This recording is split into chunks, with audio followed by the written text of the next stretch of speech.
H-Town, what's up? You know what time it is. It's time for the best 120 minutes of your day. The Chop Shop, the nation's #1 urban sports talk show, and also your midday sports happy hour. Yours truly, Robert Hatter, alongside Jim Hicks, and sometimes Chris Walker, coming to you live from Houston, Texas, but we're broadcasting all over the world via Facebook Live and YouTube Live, and it is Monday morning. Oh my goodness, so much stuff is happening. So much stuff happened to me. I had a great weekend. Some things I want to share with y'all. It's kind of funny this weekend. Been seeing some stuff on Twitter that I want to share with y'all about. I need y'all today. I need your friends. Tell a friend, tell another friend right now about the Chop Shop. I need you to share the show right now. For the price of admission is share the show. Share the show. It's just so many great things that are happening. But it's a lot of the few of our kids are leaving town and going to other places, and going to other cities. What do you think about that? What do you think about that option? I want to know what y'all think about it, because I don't want to cloud your decision. Tell me what y'all think about it. We'll talk about that at some point today. Let me see. Let me talk about my starting five. Let me shout out to them first. Let me get my situation. Let me see. Oh, I got to get my cursor right here. We got Chris Charles. Chris Charles, I think you got company. Hold on. I'm trying to look at both sites. Okay, Chris Charles, Jeremy Davis. We got, who else we got? Chris Charles. These are starting five. The first five people signed up. Jeremy Davis. We got Kevin Lewis. We got Daryl Anderson, Tyrone Caldwell, and Mr. Roach. Karen Roach Sr. Is the sixth man of the day. Yes, the men shut the women out today. Yes, I saw it. I got it. I cross-referenced it. And Gary Carter's close by. Sonya was close. Mika, man, let me talk to my girls was on here too now. I see Mate, I see Mika, I see Sonya. Who else? I see. Yeah, Sonya, you just didn't say nothing. That's why I guess it didn't pop up. But yeah, I just want to recognize, let me tell you something. Y'all know all y'all special to me. But the starting five, y'all kicked the show off. But I want to know. I want to know what you think about. A little later, we're going to talk about it. Chop Shop, I love the Scottsdale, Arizona background. Look at you, boy. Quit being nosy. Boy. Let me see. No, that's California, baby. That's California. That's California. That's California. I'll tell you about it a little later. That's why I always take trips. Matter of fact, I can tell you, Malibu. That's Malibu, that baby. but yeah, shout out to the queens in the building. Yes, shout out to the queens in the building. Yes, that Mindy, Sonia, Monte, all my ladies who y'all just don't understand how when y'all not around, I'm always lifting you up in prayer and with your families and everything. I see what you're doing out there. Y'all having fun and enjoying your lives with your loved ones. So where I'm gonna go? I'm trying to see. Sometimes I come on the show and I just have certain places that I just want to go.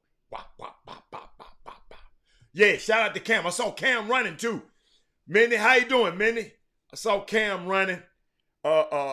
Cameron Collins, that's Mindy's son, that played for St. Thomas University. He had ACL, I think. Something wrong with his knee happened. He was out for the season, but he's back up and running. Did I have? Yeah, I saw some stuff y'all want to share with y'all. No, I didn't. I thought y'all, this stuff makes me mad. Cause you know how you have your notes. So hey, I need to talk. Maybe I got too many notes because they shift around on me. And I just don't know where I'm going to go with this today. But I want to talk about high school basketball a little bit later. I want to talk about that. Okay. Hey, Robert Risen. I want to talk about that. Y'all just don't know, man. I'm at a loss. I'm trying to figure out where I want to go first. First of all, I'm gonna just see what did y'all see interesting, and then I'm gonna go from there. I'm trying to look outside. What do y'all? Hey, Ken Lofton, what you do this weekend? Tell me something. I did. Let me tell you something. Let me start it off like this, Troy. Then I worked myself in. Troy, he's doing great. Torn cartilage. Okay, torn meniscus. That's the meniscus. The root, 9-month recovery. Oh, yeah. Cameron had a torn meniscus. I'm sorry. I don't know why I said ACL. Torn meniscus. But, y'all, I'm going to share with y'all. I had the darnest time this weekend. I mean, the other day, some friends of mine invited me to a business meeting, but the business meeting happened to be on the golf course. And a group of guys got together and, did a little wagering in mine. But guess what? Robert Hatter. I saw a school allegedly charged $5,500 for a transcript. Okay. All right. Trey, where you get that from, Trey? Where you get that info? Allegedly. Where you allegedly get that information from? Okay. I'll put that. Trey, you know how I do. I'm gonna put you on my favor. But I play golf, and y'all, we got all the way to the 17th hole, par 3, about 140 yards out. And guess what? Kenneth Lofton, your boy, hit a pitching wedge, and guys was joking with me, saying that it went in the sand, all kind of stuff. And Kenneth Lofton, guess what? The ball went in the hole. I hit my second hole in one in my life. This on Friday. I think it was Friday. One of the days. I'm looking for my cursor again. Just trying to find my cursor, y'all. And I'm gonna share with y'all today. Share the show. Right quick. But let me show y'all. Let me share with y'all something. I mean, it was. Let me see, y'all. I think I got it. Did I? Yeah, I put it in there. Hold up. Let me share something with y'all. Here we go. Trying to see which one I'm gonna go with first. Okay, it was Jonathan Griffin. Here we go. We'll go there. Ain't nobody gonna. Hey y'all, hold on. My second hole in one in history. Hold on. My second. It sucked back and went in the hole. Look at here, y'all. Rains on a hole in one today on a par 3. Wow. Wow. Alvin. Say something, Pat. Hold on. Let me get you. Hold on. Here you go. Go ahead. It was just luck, man. I'm telling you. I hit it and Alvin was talking about it was in the sand. Then he said it might be in the hole. Literally, it's in the hole. Y'all can see it. Let me give y'all. I can't believe this. Look how it just nestled in the hole. Huh? Ain't nobody gonna. Hey y'all. That y'all got to understand, man. I'm gonna tell you. I didn't say they were more excited than I was. Alvin, one of the guys who was one of the guys who I was playing with, Robert Reiser, he just took out his phone and got recording. Start recording. I mean, y'all got to understand, man. You hold up. This is him recording me this time. That was me. Now he recording. Here you go. Go ahead. It was just luck, man. I'm telling you. I hit it and Alvin was talking about it was in the sand. Then he said it might be in the hole. Literally, it's in the hole. It's Y'all in the can hole. see it? Let me give y'all. I can't believe this. Damn. Here you go. Go ahead. It was just luck, man. Hey, y'all. Hey, I'd rather be lucky than good. He talking about drinks on Jonathan Griffin. Okay. Drinks on Hatter, right? If I don't drink, should I pay for the drinks? If I don't drink, I just buy them what I drink. Because if somebody else had got the hole in one, if they bought me a drink, I wouldn't drink liquor. I would say, give me ginger ale, right? But it was people coming off other greens and other. I get to the clubhouse, everybody, I mean, people I don't even know telling me I'm buying them. Hell no, I ain't buying all y'all no drink. But that's what happened over the weekend, y'all. I had, as you can see, I had such a great time. But it was unique, man. It was unique. I did it before the first time I got a hole in one. It was in Phoenix, Arizona, with a group. All the Nike people were with me. But I want to share this today. You know what? I'm gonna go right here, just to start the day out. I thought about y'all. And I thought there's a lot of stuff going on in the world right now. But I want to give y'all some of this just for Monday morning. From Dr. Martin Luther King. So if you wasn't here, you're gonna miss it. So here you go. Right here. Your enemy, and it's significant that he does not say like your enemy. Like is a sentimental something, an affectionate something.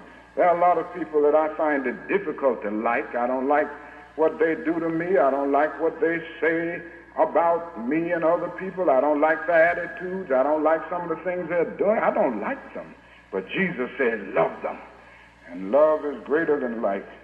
Love is understanding, redemptive, goodwill for all men, so that you love everybody. Your enemy, and it's significant that he does not say like your enemy. Like I just wanted to share that with y'all today. So now I'm trying to see where I want to start. Okay, I told y'all I know I got some stuff, man. First of all, you know who I want to shout out to? I want to shout out to Tyrese Maxey. Y'all share this show, because I want to shout out to this young man. We always talking about athletes this, athletes this, athletes this. You know, they ain't doing this. You know, we got people arguing with people talking about this guy here charging this for a basketball camp. This guy here charging.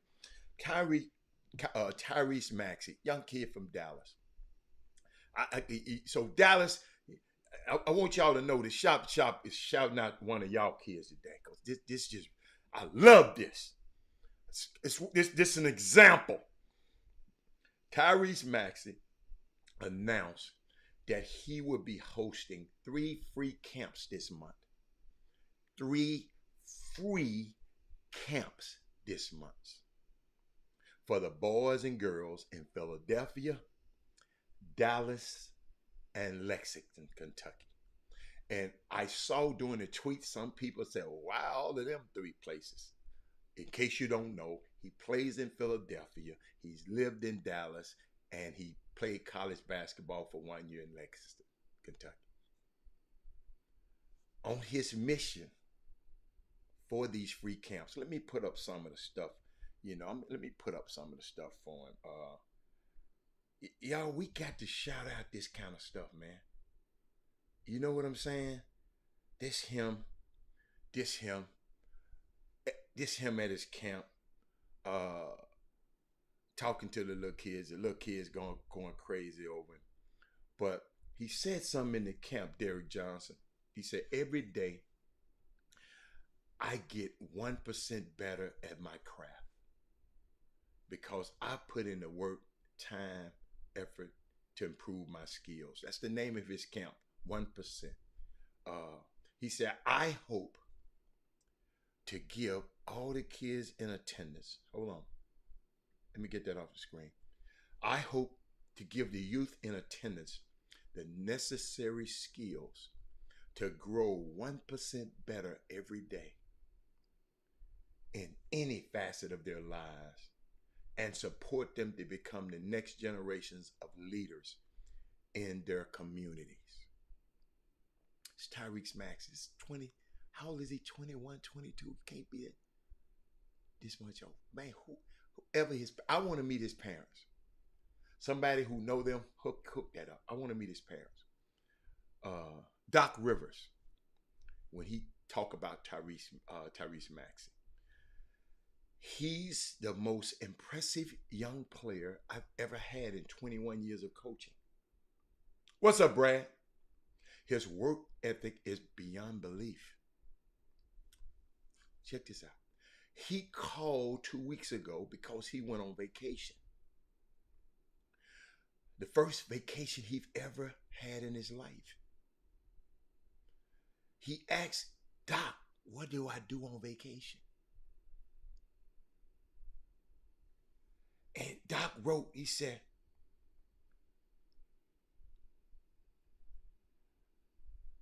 it's just, man, it's a breath of fresh air, man. To hear we hear all of these negative stuff about young men. Let's talk about, what's up, Brad Austin and Brad Kimball? Brad, I'm just talking about Tyrese Maxey, man. The kid is giving 3 free camps.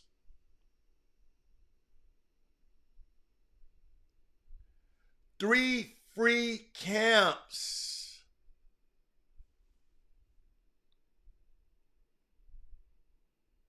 How many players you know? Nothing to knock on other players.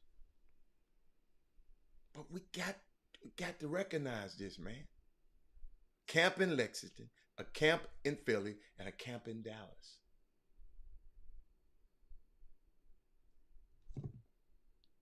Little young man, man.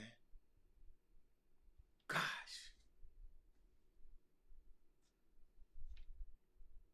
I ain't saying what'll happen, but ain't it refreshing hearing a story like this than hearing a guy going to the airport with a gun in his bag? Or a guy going to the airport with 6 ounces of weed in his bag? Ain't this a better story? Let's see how many people tweet this out. Let's see how many people talk about this. No, for real. Let's see how many people talk about this, man. It's unbelievable. Shout out to that kid and his family. Shout out to the people around him. It's unbelievable, man. Y'all, let me tell y'all something. And then I go look. What's up, man? Eric Bowen. Then I go look, Eric. They give me a story. I mean, if y'all understand, I got so many things I'm trying to give y'all today, but I'm just going to take my time. I'm not going to give it to you. I can't give it to y'all. But we got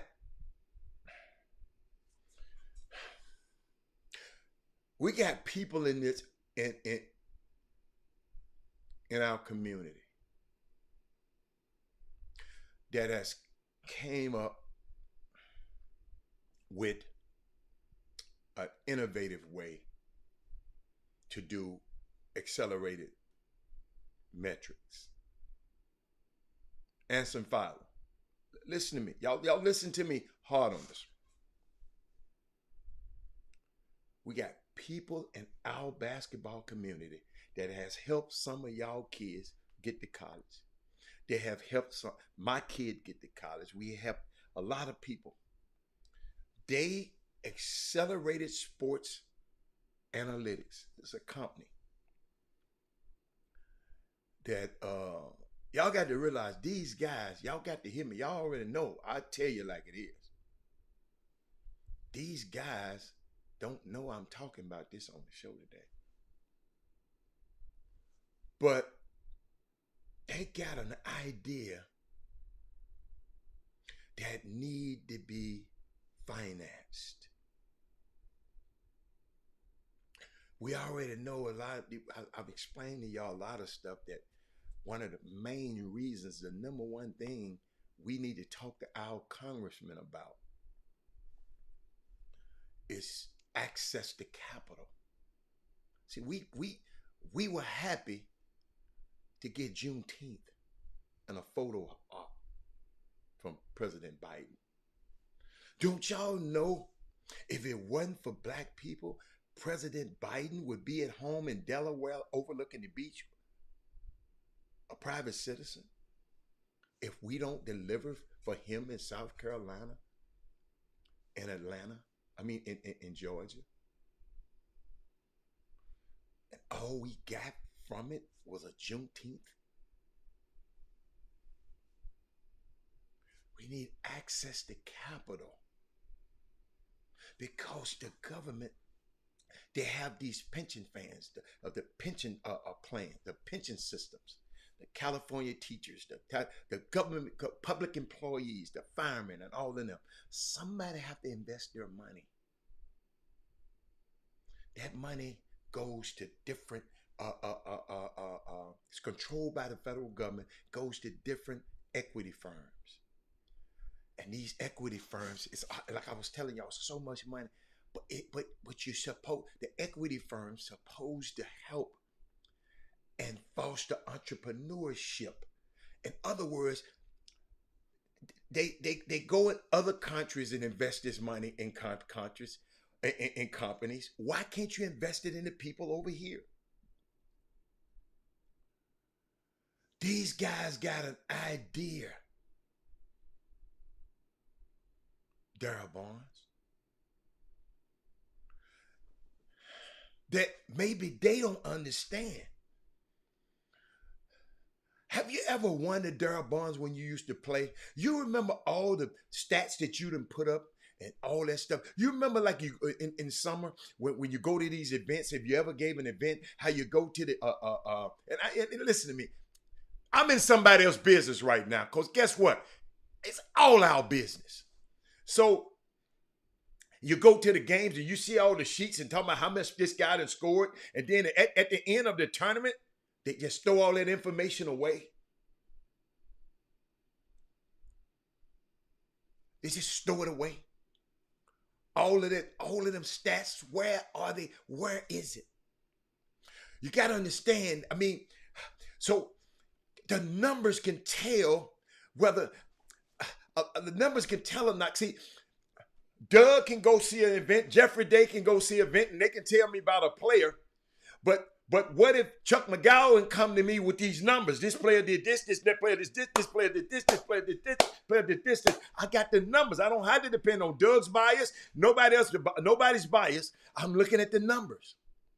These guys got a company that, and also, have you ever went to a basketball game? Oh, y'all go to basketball game? The referees, most of those guys, you have to be some kind of way certified to be a ref. You got to take some kind. In most tournaments, I know y'all be sending some bootleg, but most tournaments, okay, around the country, right? The refs are certified, but the guy sitting at the scorer's table is not. The stats is the most important thing that's happening in the game. And you got unqualified people who don't care, have care, doing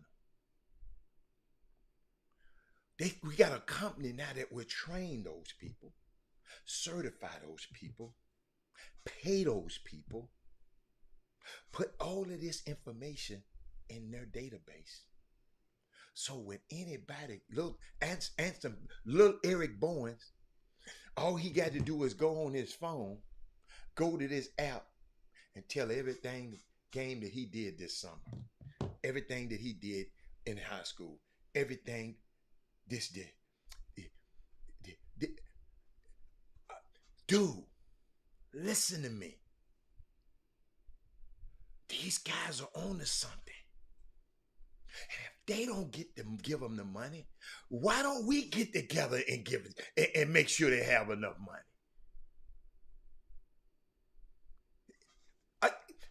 Are y'all listening to me? These guys, so they hold up. They open opportunities where they paying, I think, the stat person $30 an hour. Some of the referees are trying to get certified to be stats people. So instead of running up and down the court for that, whatever they making, I can sit over here. Listen, man, Alan Branch, Chris Walker and them, they own to something. Are we going to let somebody else come? Anderson Fowler, we got to, these guys, remember, these guys have not told me to say, but I'm listening to them. We got people around here. Yes, you can. How can I become a satisfied stats person? Y'all got to understand, Jerry Jones, this is unsolicited. I'm doing this because these guys ain't told me about it. Do me a favor, if you can, contact Chris Walker on his social media. Contact Chris Walker on his social media, and I'll show you how. See, y'all, I'm telling you, these guys hadn't told me to do this, so I don't have none of the information. But they got, you got to pay a fee now. In about 30 more days, they're gonna have everything squared away.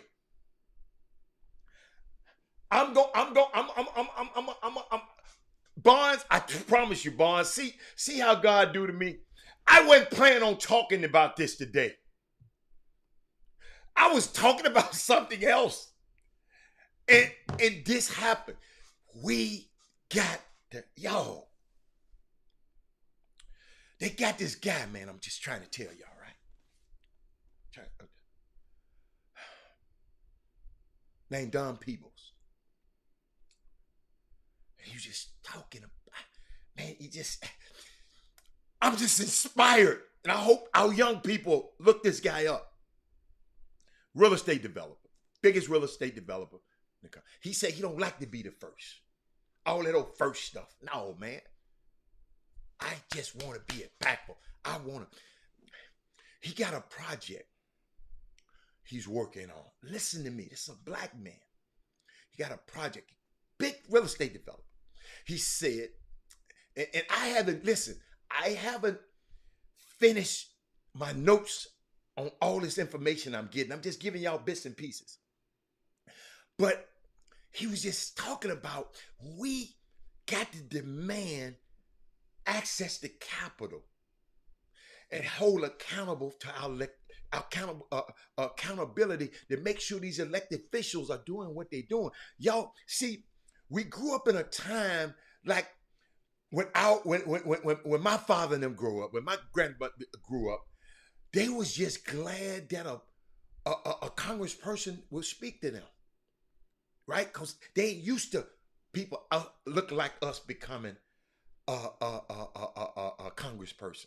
And then my generation come up, we got a little better, we did a little stuff here, but we gotta look cool with these damn politicians instead of holding them accountable and holding their foot to the fire. Because you got access anytime politicians, they sometimes go to Washington and become part of the network. Go along to get along. But We got this man, Don Peoples. He said Al Sharpton and him was at the Havana Club, some Havana place up in New York, and they were looking out at the skyline. I'm telling you this story because I want y'all to look at the skyline. Okay? We're in one of them buildings. So juxtapose what I'm talking to you about. I want y'all to juxtapose that into y'all life. Him and Al Sharpton sitting up in there, and they looking at the skyline of New York. And the skyline, Al said, look at that beautiful place. He said, it's beautiful. Al said, what's wrong with it? He said, I don't know what's wrong with it. He said, just look out at it. He said, I don't know what you want from me. I don't know. He said, all these buildings out here. This city is 27% black. And ain't now one of them buildings are owned by a black man in New York. Not one. And it's safe to say, we look at the damn downtown skyline in Houston, Texas, ain't now one of them. So this guy said when Al Sharpton said that to him, hey, Jason, he said he took it personal. So he bid it on this site near the Javits Center in New York. Check this out. Y'all listen. Y'all got to help me with this one. Check this out. He said he outbidded everybody. Matter of fact, he overbid it because he know the mess that's gonna come with it. A black architect. I'm sorry. They got the site. They wanted the site. He wanted to build the largest luxury building in the Western Hemisphere. Don Peebles, not Peoples, Peebles, the largest building in the Western Hemisphere. The architect of the building, black. The architect of the African American Museum of History and Culture in D.C. The builder, Miss McKissick. I forgot her first name. McKissick. I don't know why I keep forgetting her name. Powerful woman. Cheryl McKissick. He said, no, I don't just want you to build a building, Cheryl. Anson Fowler, I don't just want you. I'm Don Peebles. I just don't want you to build a building for me. I want you to be an owner in it. I want you to be a partner. 80% of the people that's in charge are black for this building. Let me show you where the politics come in. Since y'all talking about the politics don't matter, the politics don't matter. It was all set to go through. Governor Cuomo resigned. Y'all remember Governor Cuomo messing with them guys up there in New York, and he resigned. So the new governor come in. Guess what? All bets are off. We got to open this and reopen this thing again.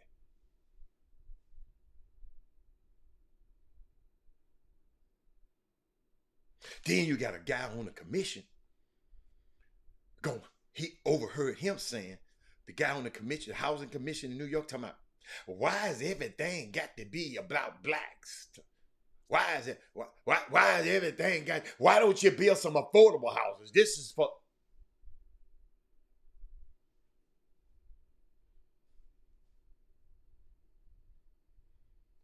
Y'all hear me? Y'all hear me? So, and this man would be a bigger developer than he is. But guess what he says? He said he always have to fund his projects 100% with his money because they won't lend him no money. He said, imagine if they lent me money and I don't have to use 1% of my money and 99% of their money. you see how much more stuff I can build?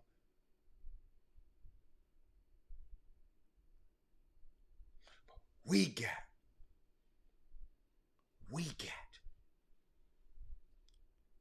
guys in our community. They ain't gonna ask y'all, because they ain't. I'm sitting here saying,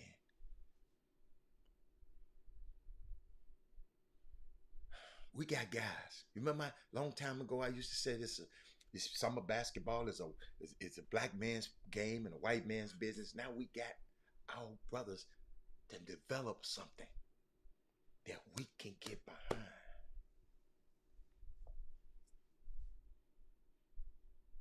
I'm gonna talk about it in the future. I'm gonna talk about it in the future. But I just wanted to show, I'm gonna just show y'all, just being on this chop shop, just to sit up here and just get messy and get, well, we missing the boat when we can change the way you can.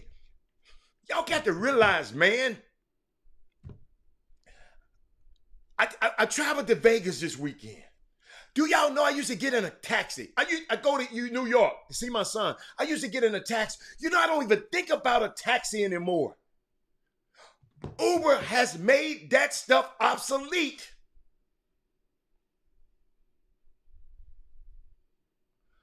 Uber has made it obsolete.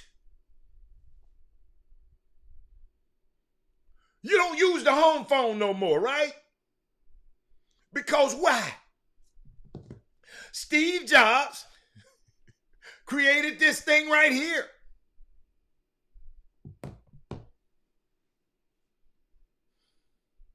These guys you'll be able to, on your phone, pull up every stat you, your son, your cousin, everybody that did in real time, wherever they're at. These stats, the NBA gonna start using, because what? They ain't gonna have no college for some of these kids, because the kids gonna start coming out of high school. So guess what? They gonna need all the information these kids did what? In high school. So they compare the numbers with the guy in California, compare the numbers with the guy in Russia. Excuse me, sorry, in France. I didn't mean Russia. I can't stand Russia right now.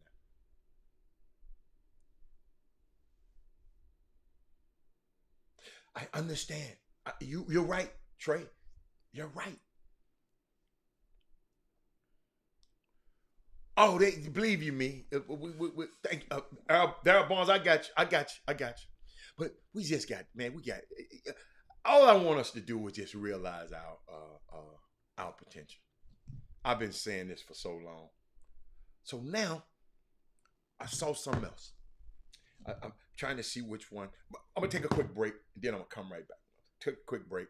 Hold up. Then I'm going to come right back. Let's see. Take a quick break. Share the show. We got something else for you.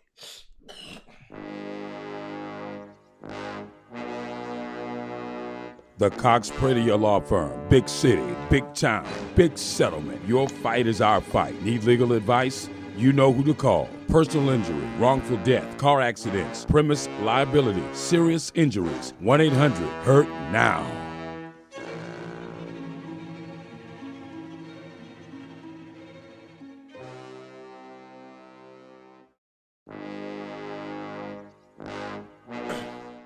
I got a quote. Okay, I'm back. Welcome back. I'm sorry. Uber has a few of our black people that initial investors we need to do. Yes, absolutely. See, what I be trying, it ain't enough for Jay-Z and Beyonce to just drive around in jets.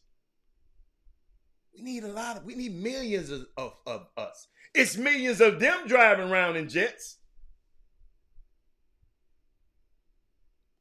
It ain't enough, y'all. And I just hope y'all understand what I'm just trying to give you information, man, because some of this stuff, y'all, we doing some of this stuff in real time.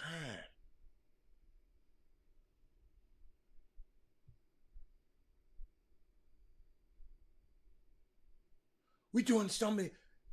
We got people in our community doing it.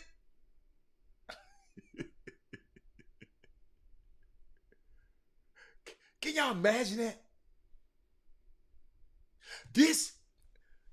That's right. Chris Walker came on the show the other day and said, and somebody got mad because all he said was, we use the hell out of Uber. We using YouTube right now. All us black folks. We using YouTube. We using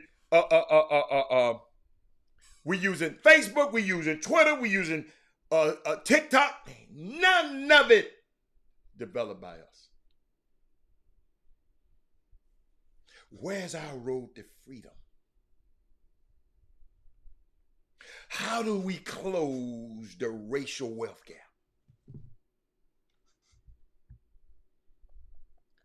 Where's our road to freedom?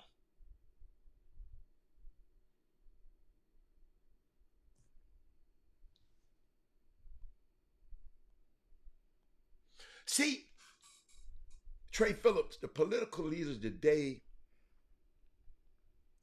are in the same business as many other political leaders, politicians. They are distracting.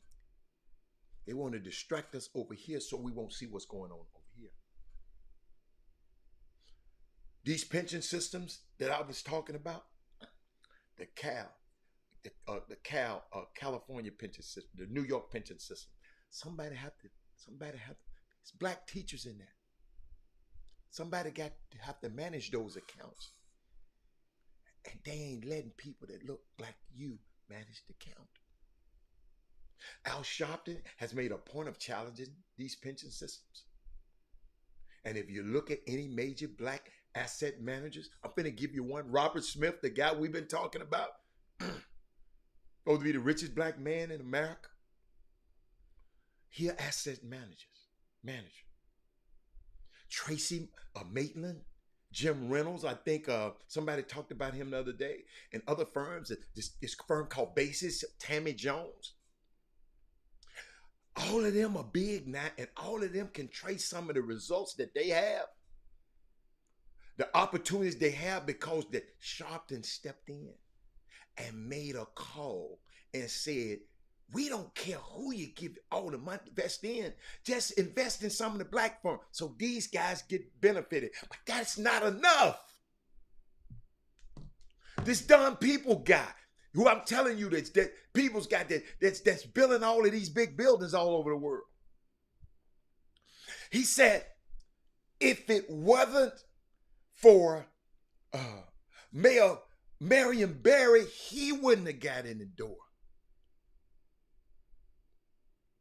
Karen Thomas, Marion Barry, Andrew Young, Maynard Jackson, Coleman Young, these lawyers, when you go to the cities like Detroit, in Atlanta, in Detroit, Atlanta,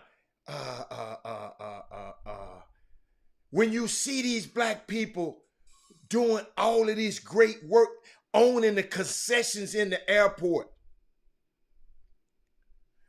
it's because the mayors were proactive. Here's some information. When they walked in the meetings, I told you what Marion Barry said. He walked in a meeting, the business meeting, because the business meeting, I guess they come monthly and meet with the mayor. And they walk in there, and all the business leaders were white. He said, this meeting is adjourned. Trey Phillips, Anson Filer, this meeting is adjourned. Why? Until y'all bring some black people in this meeting, don't come to me and meet with me no more. It's intentional. So that got this young 19-year-old Don Peoples in the meeting. Now he got the audacity to want to build the biggest building in New York, the biggest building in the Western Hemisphere. What if that man wasn't intentional about getting this young man into this? This kid wanted to go be a doctor. You know why? Because his aunt's husband was a doctor. reason I'm telling you this story because I want y'all the kids to hear this.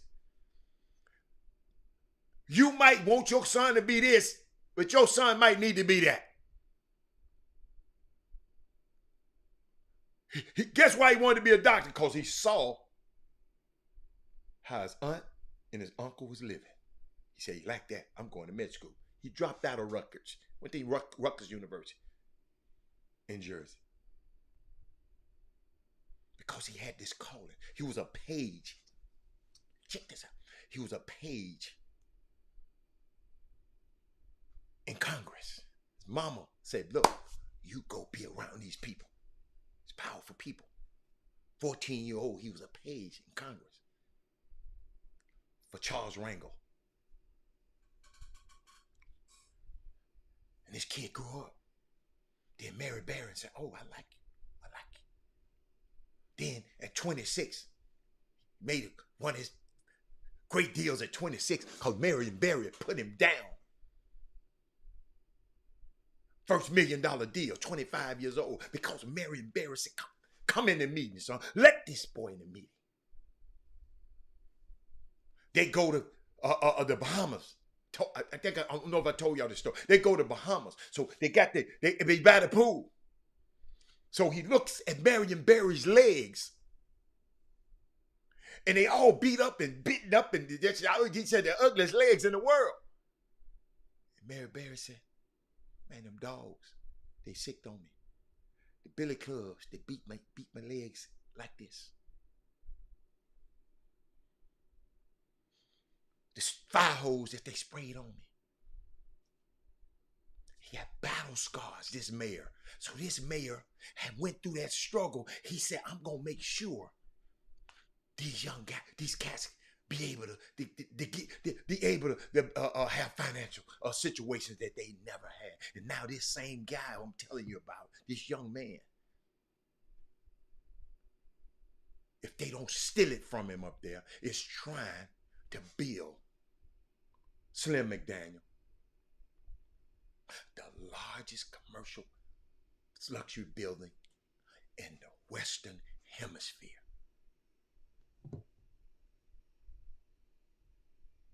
We got guys in our community that's trying to build something. They got an app. We don't know how great it's gonna be.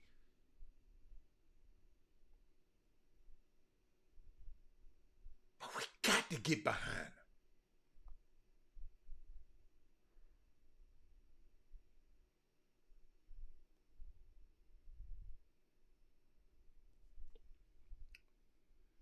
I saw something, man, where Dame Lillard, I don't know if y'all have seen social media, what's his name? Marcus Sasser. Dame Lillard invited, I think, 20 high school players and 20 college players to come up to and hang with him. But somebody told me, this is the first time he ever did this. Yes. Yeah, but we ain't gonna let him. Let's not let him hide behind it. Quantum leap. Let's not let him hide behind it. Let's not let him hide behind the Bible and children. But this guy was telling the story. He said he grew up in the NBA, and he's seen a lot of things in the NBA. And he was invited to the Damian Lillard camp. It's called the Formula. The Formula Zero. NBA superstar Damian Lillard, better known as Dame, and his longtime coach and mentor. I'm just giving y'all listen to this story. Great story. They welcome a group of 20 high school and 20 college prospects to Portland, Oregon. Upon arriving, they held the introduction. Yes, Jace Posey. Thank you. Jace Posey is. I'm gonna give those numbers there. Thank you. I'm gonna give the name of the kids. but they held an introductory meeting and dinner for Formula Zero. That's what they called it, Formula Zero. That's the name of Dame Lillard's camp. Check this out, y'all. He said he quickly learned that this was entirely different from any other camp he'd ever been to. He said, I realized it's not a camp at all. It's much bigger than that. So when I read that part, that's when I said, I got to share this with y'all. He said the staff, which is filled with NBA experienced coaches like Caleb Canales, who's it, Chris Farr, Dale Osborne, Dave Severns, Dave Vanderpool, and others were handpicked by Dame as they had all crossed paths with him at one point or another and made an impact in his life and his career.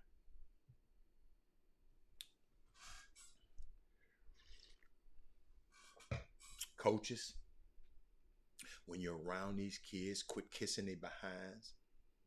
I can't curse no more. Chris Walker, grandma told me, she kind of sick. She said, don't be cussing no more. So I can't curse on that no more, and I wanted to. But we not to quit kissing these kids behinds and become somebody that make an impact on his life and his career. Because this Dame went back and got these guys.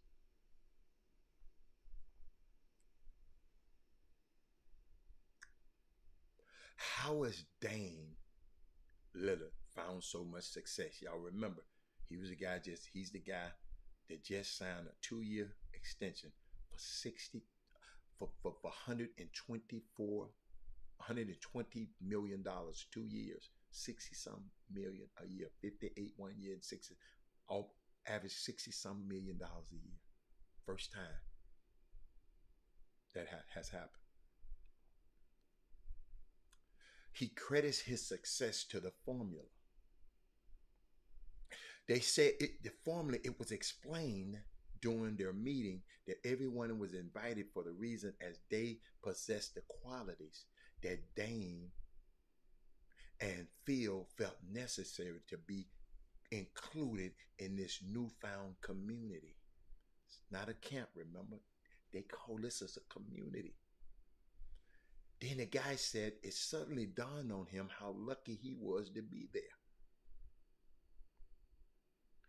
He said, although NBA scouts were given access to the on-court sessions, he said he was the only media member given any access at all. In addition, it was welcome as a member of this. He said he was just glad to be in this company. So if y'all talked at Posey, I want y'all to know, find out what the young man's experienced when he came from the camp. All of y'all who know him, I just want to, I'm interested. I'm interested in hearing it. And he said, I'm trying to see. Let me give you a number. Let me give you some of the names. Listen, these ain't the top names in college. These kids were handpicked by Dame. Somebody was watching these kids. Watch this. The college counselors, Jaden Atkins from Michigan State, Trey Alexander from Creighton, Solly Baum from Xavier, Keontae George from Baylor, a freshman. Hey, Dr. Newsom. Graham Ike from Wyoming. Dylan Jones, Weber State. That's the school that Dame attended. Caleb Love from North Carolina. Davion McKnight from Western Kentucky. Mikey Miles from TCU. Isaiah Mosley from Missouri. Chris Murray from Iowa. Tyler Perry from North Texas. Zion Pullen from UC Riverside. Will Richard from Florida. Hunter Salas from Gonzaga. Marcus Sassa from Houston. Jaleb Slauson from Furman. Terrence Shannon from Illinois. Azulas Tubelis. God, I got that one too. Arizona. Bryson Warren from Overtime Elite. And Jalen Wilson from Kansas. Kid from Dallas. Hey, Brian Boatwright, I'm talking about these young kids that got invited to Dame Lillard's camp. Then I can go through the high school kids, but let me go to y'all probably, well, y'all might know him. Let me go. Blake, some kid named Blake Cunningham, Blake Buchanan from Lake City. David Castillo from Bartlesville. Jackson Cooper from Cleveland. These are the young kids, the high school kids. Caden Cooper from the Skill Factory. I heard of that name. Eric Daly Jr. from IMG. Zoom Diallo. Curtis, I guess he went to Curtis Senior. I don't know where the hell that is. Scotty Middleton from Sunrise Christian. Jamari Phillips from Modesto Christian. Jace Posey from Straight Jesuit. Aaron Pyle from Campbell Hall. Brian Richensteiner from Etowah. Jackson Shelstad from West Lynn. Deaton Thomas Jr. from Liberty. Jacoby Walter from Link. Isaiah Watts, South Kent. Simon Wilcher from Roselle Catholic. Money Williams, the kid's name Money Williams from Oakland. Some current and former pros also were in attendance, including Oche Abaji. Oche Abaji. I was messing that name up at the regional. Mikael Bridges, Tim Frazier. Tim Frazier is always invited something. Tim Frazier, see, that's the sign of being a good dude. He might not even be on the team right now, but he's invited to this because his relationship with Dame when he played up there. Young men, it's all right to be a nice guy and have people like you. You don't have to be a butthole, because once you can't play no more, if you're a butthole, they don't want to be around you. Okay? All right? See, I said butthole. Chris Kaman, C.J. McCollum, Anthony Simmons, Matisse Steibel, was up on their staff. But shout out to Damian Lillard, man. I don't know why he's giving this. Kevin Freidman, you missed something today. And everybody who missed the show earlier, hold on. I got something for you. Hold on. I got something for you. Y'all know I mess with y'all. Watch this. Kevin Freidman, I forgot to call and tell you this, but check this out. Ain't nobody gonna Hey, be y'all. Hold on. My second hole-in-one in history. Hold on. My second. It sucked back and went in the hole. Look at here, y'all. Rings on a hole-in-one today on the part 3. Wow. Look for 'em. Wow. Alvin. Hold on. Say something, Pat. Hold on. Let me get you. Hold on. Here you go. Go ahead. It was just luck, man. I'm telling you. I hit it, and Alvin was talking about it was in the sand. Then he said it might be in the hole. Literally, it's in the hole. Y'all can sit. Let me give y'all. I can't believe this. Look how it just nestled in the hole. Huh? Freight. Just in case y'all didn't see it, your boy had another. This is my second. Your boy had another hole-in-one this weekend. My first hole-in-one, like I said, was in Phoenix. It was 141 yards, I think. 141 yards. And I just threw one in there, sucker pin placement over there to the left.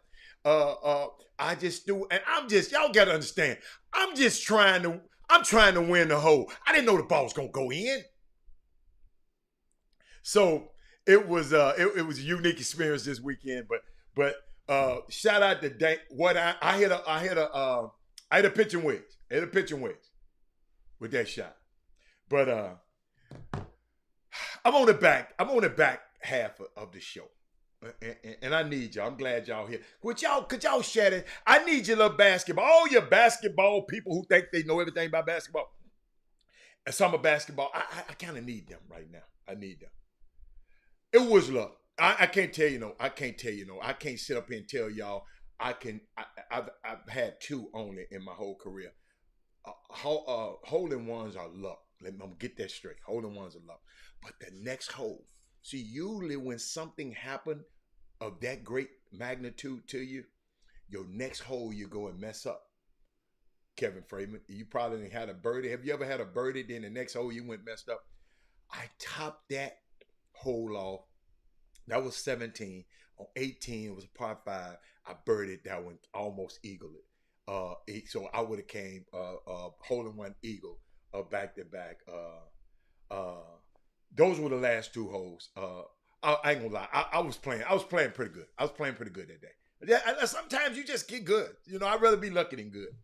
But I need y'all help. I got this thing. What is going on in high school basketball? Okay. Is this players leaving the city?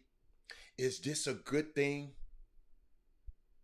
Or what for a city? Okay. I want y'all's opinion. Y'all got to understand.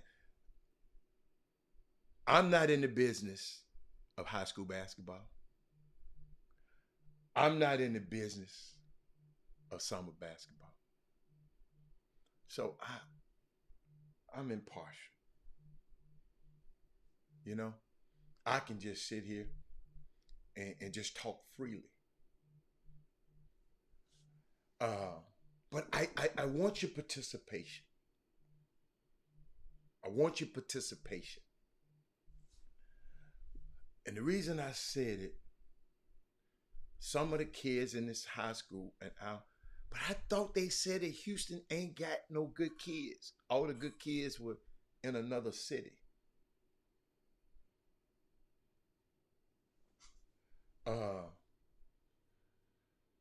Y'all help me.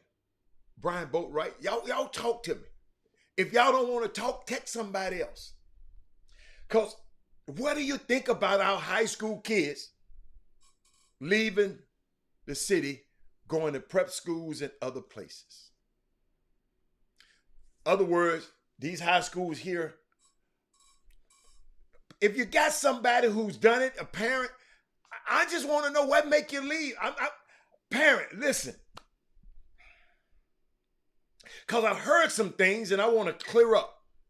Parents, all Robert Hatter want to do is get a clearer understanding. So y'all know all your little your summer basketball, your little messy summer basketball people. So y'all tell them to come on Chop Chop. Man. I need to talk to them. I want to talk to them. You know, they're always tweeting about stuff and always got something to tweet about. The Twitter people. Tell them, come talk to me. Talk to me. I'm just curious. Ain't nobody got a comment? Nobody got a comment about these kids leaving.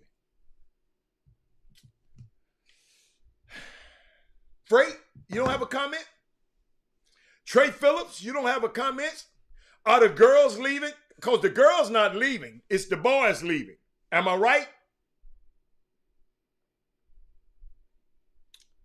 Gary, no comment? I guess I just don't have no basketball people on here. I'm looking for one comment. Where the experts at? Text your experts. Why you feel it's bad for the city, Mr. Barnes? Why? No. Trey Phillips said, no, we don't have that problem on the girls' side. That's why no response. But you can still talk about it, Trey. Trey, if the girls are not doing it, why are the boys doing it?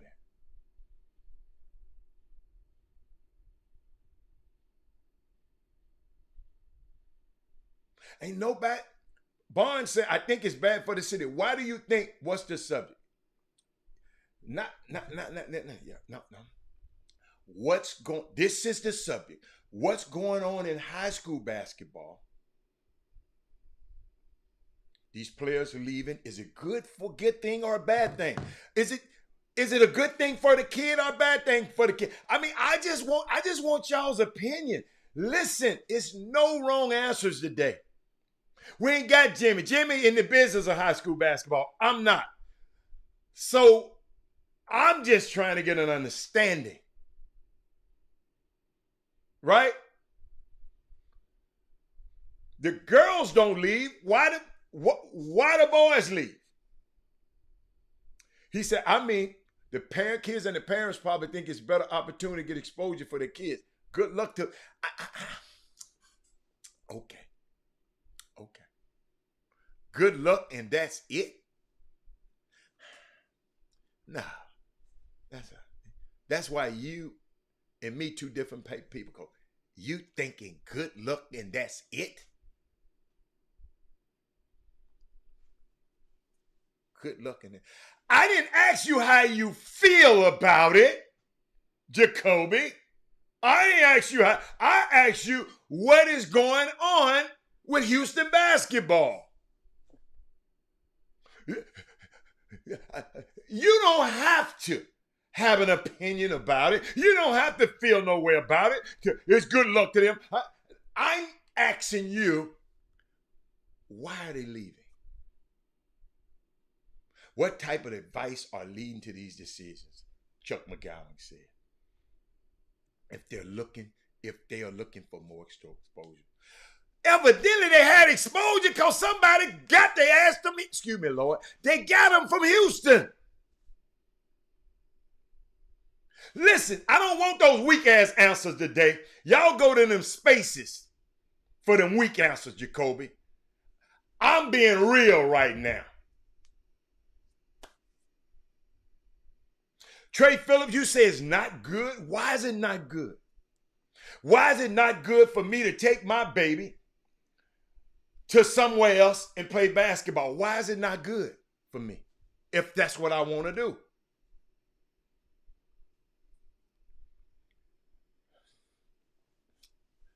Most of Franklin Paul. Most of them are leaving because of what? Franklin Paul. You got Frank, when you put it on the screen now, I got to address it. Tell me one NIL deal that one of them guys done got. When you're going to say some stuff like that, tell me one NIL deal that they done got.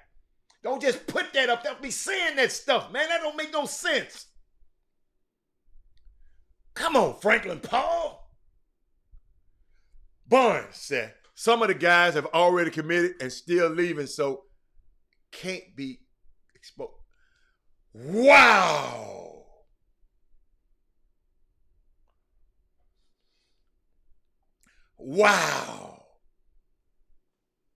What's up, That Is Smooth? That is Smooth. Man, I had a topic for you in the beginning of the show. You got to go back and watch the beginning of the show. See, I know y'all like for me to just come on here and just, but when y'all put some on here, just have a reason for what you put on here. I'm all right. Jacoby, I want you to still talk, but don't be talking about, kids and parents probably think it's a better opportunity and it's supposed to for their kids. Good luck to them, and that's it. No, that's not it. No. I got a question. Chuck McGowan, hey, when I want to know about girls basketball, it's two men I call. Chuck McGowan and Trey Phillips. Why the girls ain't leaving? And if the boys are, perhaps it is greener on the other side theory. If you're highly ranked, then you should be able to excel at home. Thank you. Probably trying to get more. Honestly, I hate to say this, but you might be right. Some of these little ass players think they might be going to the NBA. You're absolutely right. Odyssey. They leaving high school to go to another high school. So you know if they go to college, don't you know they're going to leave this college and go. All of these people are transfer portals in training. Have y'all, oh, that's right. Okay. Do y'all see that this is transfer portals in training? I've talked to one of the kids that left. Okay. He said he already knew the UIL would not allow him to transfer to another school to compete for a state. Okay. I'm with that, Otha Brown. But he gonna go somewhere. So wherever else he going, Otha, he gonna compete for a state ring?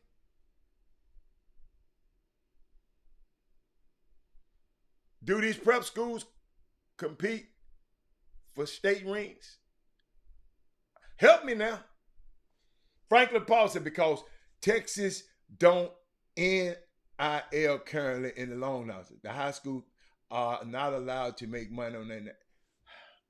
Franklin Paul, that ain't what I asked you. You tell me one of these dudes that done left Houston finna go somewhere, get me the NIL deal and show me the NIL deal that they gonna go get.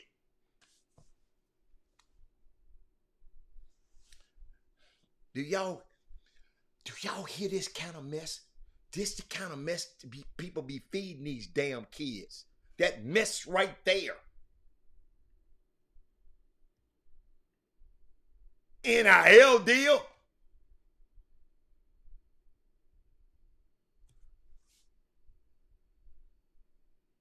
You ain't even in the top 900 and you want a damn NIL deal?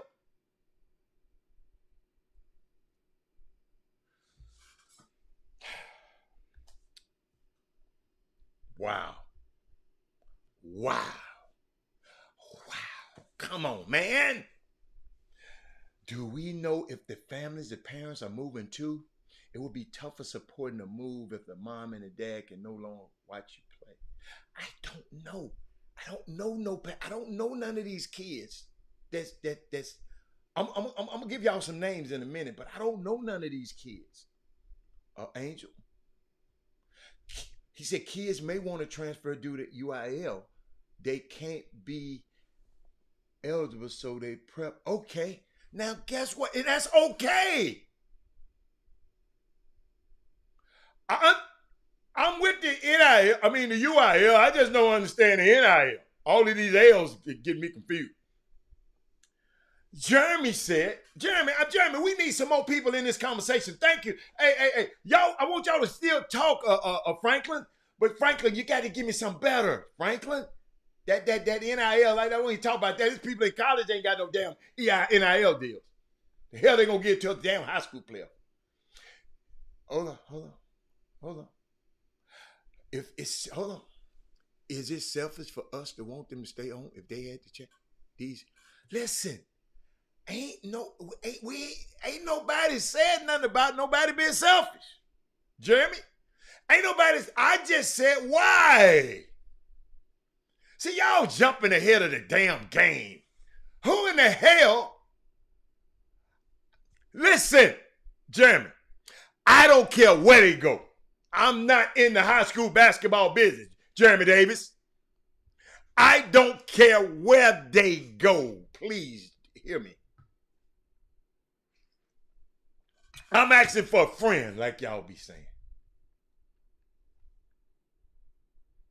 They compete for national rings at Oak Hill and Montverde. I ain't heard none of our kids go to these schools. Too many. I ain't heard none of these kids talking about. I'm talking about the kids that just leaving. Okay. Chuck McGowan said Texas girls don't leave because colleges heavily recruit here in Texas. Not to mention the college coaches heavily recruit Houston too. Why you think the guy in the prep schools, I guess, too? That trick, I don't know. That don't fly. Cause Texas is heavily recruited.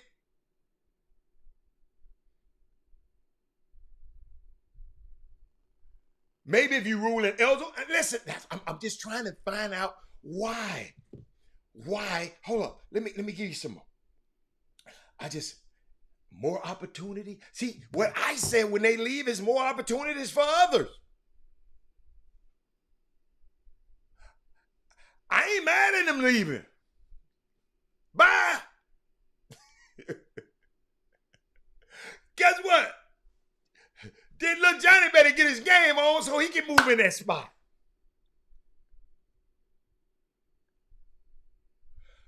Wait a minute. Who is he chose a national schedule over fighting the U.S. over a transfer? Who is he? We ain't talking about no particular player, is we? Arthur Brown, who is he? Maybe I missed something. Did I miss something? Who in the hell is we? Who is he and we? Who is he? Here's my idea. Come cut the church grass. I love that, Ed Russell. Alex Sestero, there you go. Almost all the recent transfers were kids who were studs at their current high schools and had D1 offers or were close. Seems like a big gamble to go to be a smaller fish in a larger pond than finishing out and just dominating your senior year. And then maybe they just wanted to move. I don't play. Hey, y'all don't y'all lie and tell these kids' mamas them I'm mad at them. Mama, I don't care where y'all go. People been texting me all night talking about this, so I'm just addressing them, mamas. I don't care, baby, because if I was y'all, I'd probably do the same damn thing. For real, I'd probably do the same thing. I don't know. Odyssey said a lot of these parents always talking down on the high school. Ooh. A lot of these parents always talking down on the high school coaches, so the parents get mad and they have the kid leave school showing they still got the upper hand. Do y'all think any of that is happening? Let me put that back up there. Do y'all think any of that's happening? I need somebody to talk to me. Y'all got to talk to me. Is some of that happening? Is what Odyssey say, is that happening? Herman Scott said, what up, Hatter? What we spotlighting in it? Herman Scott, we talking about, I guess there's a few of the young players. Let me give you, before I get, some guy said, got another kid whose parents said, we're out. I knew from very reliable sources that it is because of the lack of resources. It isn't because of the lack of resources here in Houston. But they still out. There's one kid, I don't even know who he is. He said, thank you, H-Town. Somebody help me and tell me where he went to school at. Some kid said, thank you, H-Town, and everyone that believed in me. Best of luck to my former teammates and coaches. That being said, I am headed to Spire Academy in Ohio, Spire Institute. This kid named Jonathan, Ojifuyi. I don't know him. What school does he go to? Okay, I saw that. Hold up. Oh, Angel, don't you start that. Angel, let me go. I missed some comments. I'm back. Let me come back. I'm gonna come back to y'all. In my opinion, I believe guys are trying to find other opportunities to make it to overtime. Okay, all right, I like that. I like that, Chuck. See, Chuck, I like that. So if I left and had an opportunity, if I go to another school that put me on a platform that I have a better opportunity to go to G League at night or overtime, hey, that's viable. But Angel says misinformation and disinformation has to be the big reason why. If someone is convinced that they have to leave a major city to reach their goals, I'm questioning it. See, Angel on the other side, he questioning the city. Angel, I understand you too. Chuck saying, hold up. Let me see. What's up, mastermind? I'm the mastermind. I'm just, man, I'm not, listen, let me repeat. Robert Hatter is not in the high school basketball business. No, I'm not. That's my co-host, Jim Hicks. That's him. He ain't on today. This me talking today. All right? Okay. All right. I just, so parents trying to get the upper hand on the coach. So the parents flexing their muscle. That's why the kids are leaving. That's what y'all saying, masterminds. Chuck, y'all help me. Then another kid. Did anybody help me? Who did this kid name? Hold on. I'm trying to see, because y'all know I don't know these kids. Kid named Jonathan Ojefuye. Ogunfoye. Who are these people? I mean, what school did he play for, y'all? Where's Jeffrey Day when I need him? Trey Phillips, there's one female high school player that just moved to DeSoto. Okay. So we had one female move. Okay. Then a kid said, thank God for allowing me the opportunities to further my career. Thank my coaches and all of that. I'm transferring to Red Rock Academy. What is Red Rock Academy? I'm just asking. Asking for a friend. Another kid, after talks with my family, I will be transferred to Spire Academy. That's 2 in Ohio for my senior year. Let's work. I like that. I mean, I don't know these schools. It's all right. Somebody said Houston has always had players, but Houston eats its own. What they mean by that? Houston eats its own. Once you truly understand that, then you will understand why parents and kids run from this place for basketball options elsewhere. Do Houston eats its own?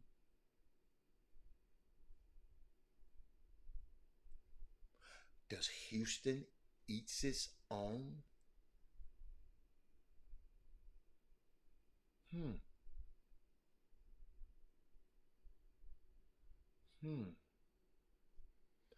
Houston. So y'all telling me, y'all remember when I came on here, might be a couple years ago, I was talking about the mental health of these kids and how we should take it easy on them and how we criticize them. Because, what's going on? Look what happens. Spire has new owners. They are trying to rebuild the high school basketball brand. They are known for their post-grad teams. Okay. All right. Thank you, Spire. I love to see the academic profiles and credentials of some of the schools that they're headed to. These kids ain't going to school for no academics. If Finley Prep didn't last long, how? I'm not mad. Parents, listen to me. Man, take your baby wherever you want to take it. You follow me? I just want to know what's going on in Houston. They say Houston eating their own. Then my boy Uri said he never in 30, I guess he meant 30 years. In 30 years seen so many top players get rated by prep schools across the country. What's going on? Why are kids leaving their home schools? The portal is causing this. Kids want to go D1, and unfortunately, they're not taking high school guards in Houston. It's great for some. I like that. See, y'all always talking about John Uri. Hold on. I'm going to read this one again. He said, I have never in 30 years, seen so many top players get rated by prep schools across the country. What is going on? Why are kids leaving their home school? Then he said the portal is causing this. Kids want to go to D1. And unfortunately, they're not taking high school guards in Houston. It's great for some.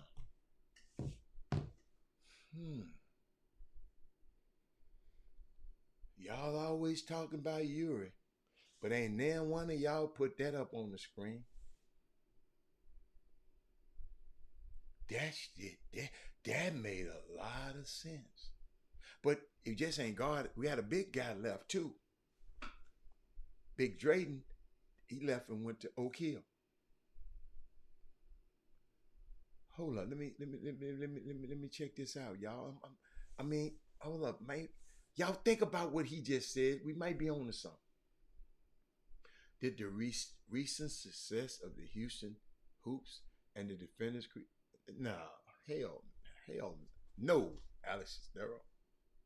Nah.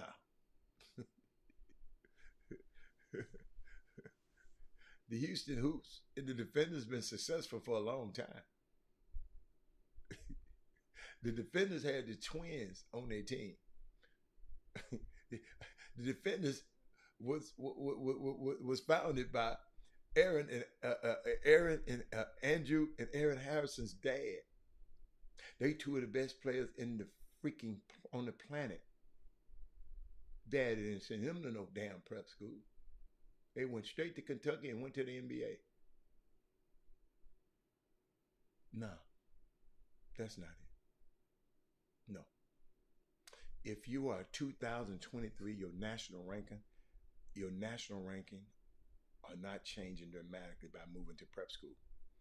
If they are 24 and 25, the move could possibly be beneficial. Okay. So a lot of these guys are leaving in their last year, right? Trey Phillips, y'all help me. Dallas school recruit better than Houston and back. Dallas school recruit. Honestly, what the hell you talking about? They give parents jobs and kids have to follow. But I think Houston recruit better in football.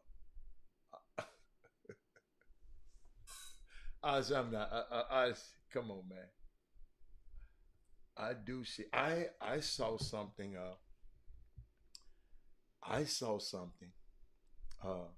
Somebody sent me something, but I know the tweet is not totally true.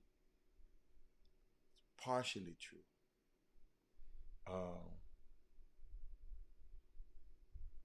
I'm gonna put it like this. It's a tweet I got today. Dog, everybody's sending me stuff. Hold on. I didn't see all of these. See, I don't be paying attention. Wait a minute. Hey, sweet. Hold up, y'all. My daughter texts. I got to text her back. Anybody else ain't getting no text back. Got to text the princess back. Okay. Goddamn. All right. I tried to let y'all, I tried to let y'all off the hook. But guess what? I tried to let y'all talk and get it in, but now y'all done let Jimmy on the Hey, y'all done let Jimmy in here now. I tried to say y'all ass, but y'all don't listen. I had to get all of this out of the way. Jimmy, hold on, okay. So have at it for 30 minutes. All I was doing, Jimmy, I didn't go. Jimmy, I went without you. Jimmy, I kept seeing all these tweets and people kept sending me these tweets about kids, about Houston. Jimmy, hold up. This is one of the terms. Houston eat their own. Hold up. Houston, hold on. Jimmy, I got to get this to you, Jimmy. Hold on. Houston always had players, but Houston eats his own. Then, hold on. What did he say? Man, hold on. Then what did he say? Houston eats his own. Once you truly understand that, then you really understand why parents and kids run from this place for other basketball options. Houston eats his own. Jimmy, I didn't like that one. Jimmy. Last night, hold on. What's the rapper name? Nipsey Hussle. Last time I checked, Houston pretty good in basketball. And Jimmy, people coming to get our kids out of here. If somebody coming to get you, you must be of valuable. How the hell if we eating our own? Jimmy, you got to help me with it because I don't understand what some of these Negroes be saying. Well, first, what's going on, people? Have y'all shared the show yet? You might want to share it right now. This is going to be a good little old hot 30-minute run for you guys. And first, something like that. I guess this is a good-ass reason that they send all that stuff to you, and they hardly ever send it to me anymore. They gonna send it to you. I sleep real good. I'm sleeping good because why? I'm not in the business. See, I can talk about it because I'm not in the business. So tell me, why would they send me a question about contracts and agents, but they'll send you questions about how the stuff go in grassroots basketball? Make that make sense to me. So do you really, so people out there, so do you honestly believe, understand something? Jimmy, no. They sent me the tweets that other people were tweeting. Oh, they ain't telling me, Robert. I don't know none of the people involved. I can't tell you, Jimmy. I ain't met not now one of these little boys who transferred. I don't know not one of them. Say, man, first of all, a lot of you people, more of you guys should make people become accountable for stuff they say publicly on them platforms. Make themselves just say, all you have to do is say, Jimmy, some of them use the dummy accounts. Well, I'm saying, but you can still use a keyword. It don't have to take one word. One word. You know all you got to say? I use it a lot on the Chop Shop feed. You know what I say a lot? I use the word elaborate. Elaborate. That way now it invites them to answer their own question by asking a more refined question or giving details. Then it will let you know they might already have an answer and they just trying to just. That was my question was in the beginning, because I don't know. I said, what's going on in high school basketball? When players are leaving the city, is this a good or bad thing? That was my question. That was my question to the viewers. I wanted to hear what they had to say. Maybe it was a parent on there would be telling me. I hope it was one of the parents or one of the kids. You know how they talking about you on here. You know how they get to tweeting, texting, and then they'll come on. I just want to know what's going on. And I think it's good. If me and my son want to go to Boogaloo High School, me and my son going. I don't care what nobody say. But I'm gonna tell you why. Shit, cause me and him just want to go. So all I was doing is asking a question. That's how the whole topic started. This wasn't nobody trying to get no information from me. You got that mixed up. Wasn't nobody trying to get no information from me. I kept seeing the tweets that people were sending me. And I kept saying, damn, Dan, what's going on in high school basketball where people are leaving the city? And then I look, the girls are not doing it. Why the dudes? That's all I'm trying to figure out.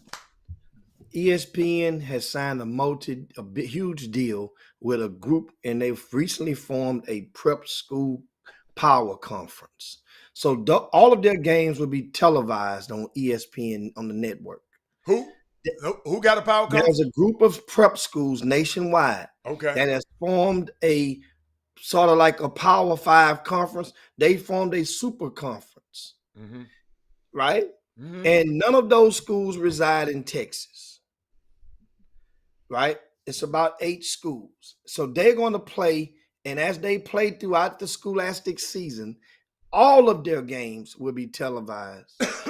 Well, all of Okay. their events and most of their games will be televised on the ESPN network. So that is one lure.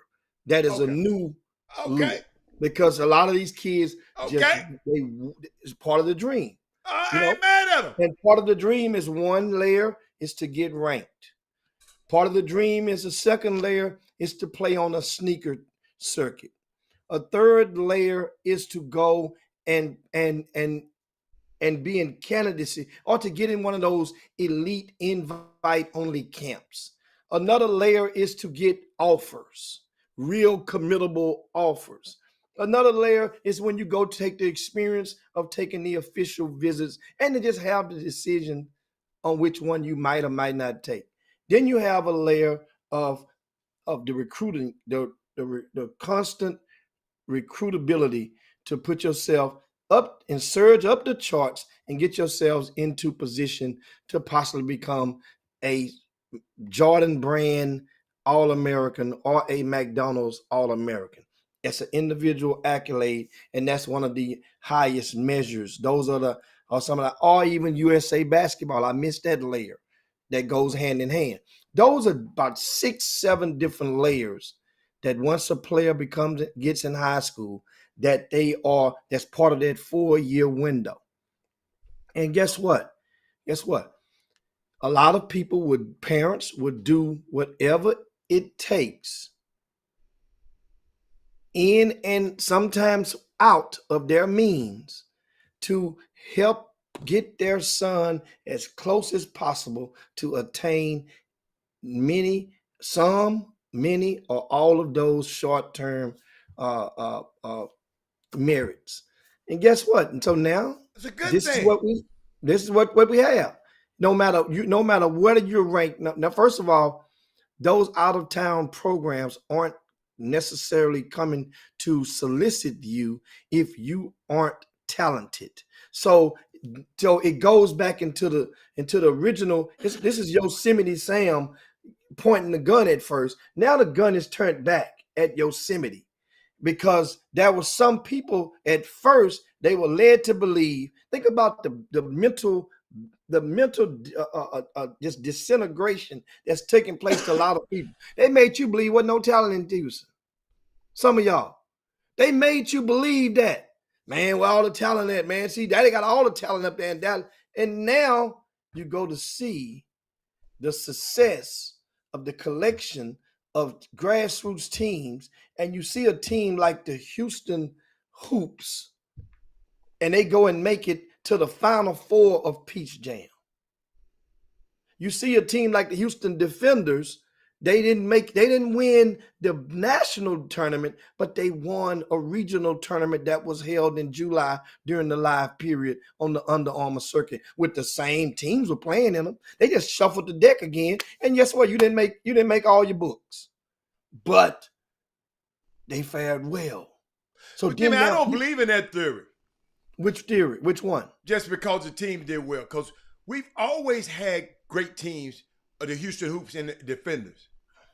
No.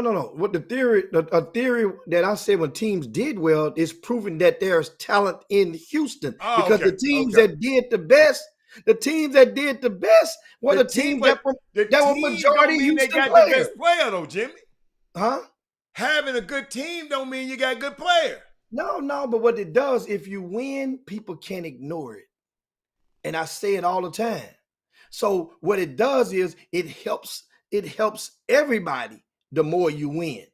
If you got a star, you don't have to win diddly. We learned that when they had Marvin Bagley played, the mask came out on the rules, which as his team wasn't even supposed to make it to Peach Jam. They won 0 games during the EYBL and ended up winning 2 at the end of the season. Got an invite to EYBL. So yes, if you have a star player on a, it is not winning ain't that important, especially if he's a non-ball handler or non-lead guard. It's not that important. So that's why winning, that's for one player, maybe two players on that team. But the rest of those guys, what about the other 7 or the other 8? They need to win at least at a zero-sum game amount. They need to win, at least break even, just to have a chance. And that's why teams think about it. That's why certain teams, it helps a kid like Jalen Lowe now.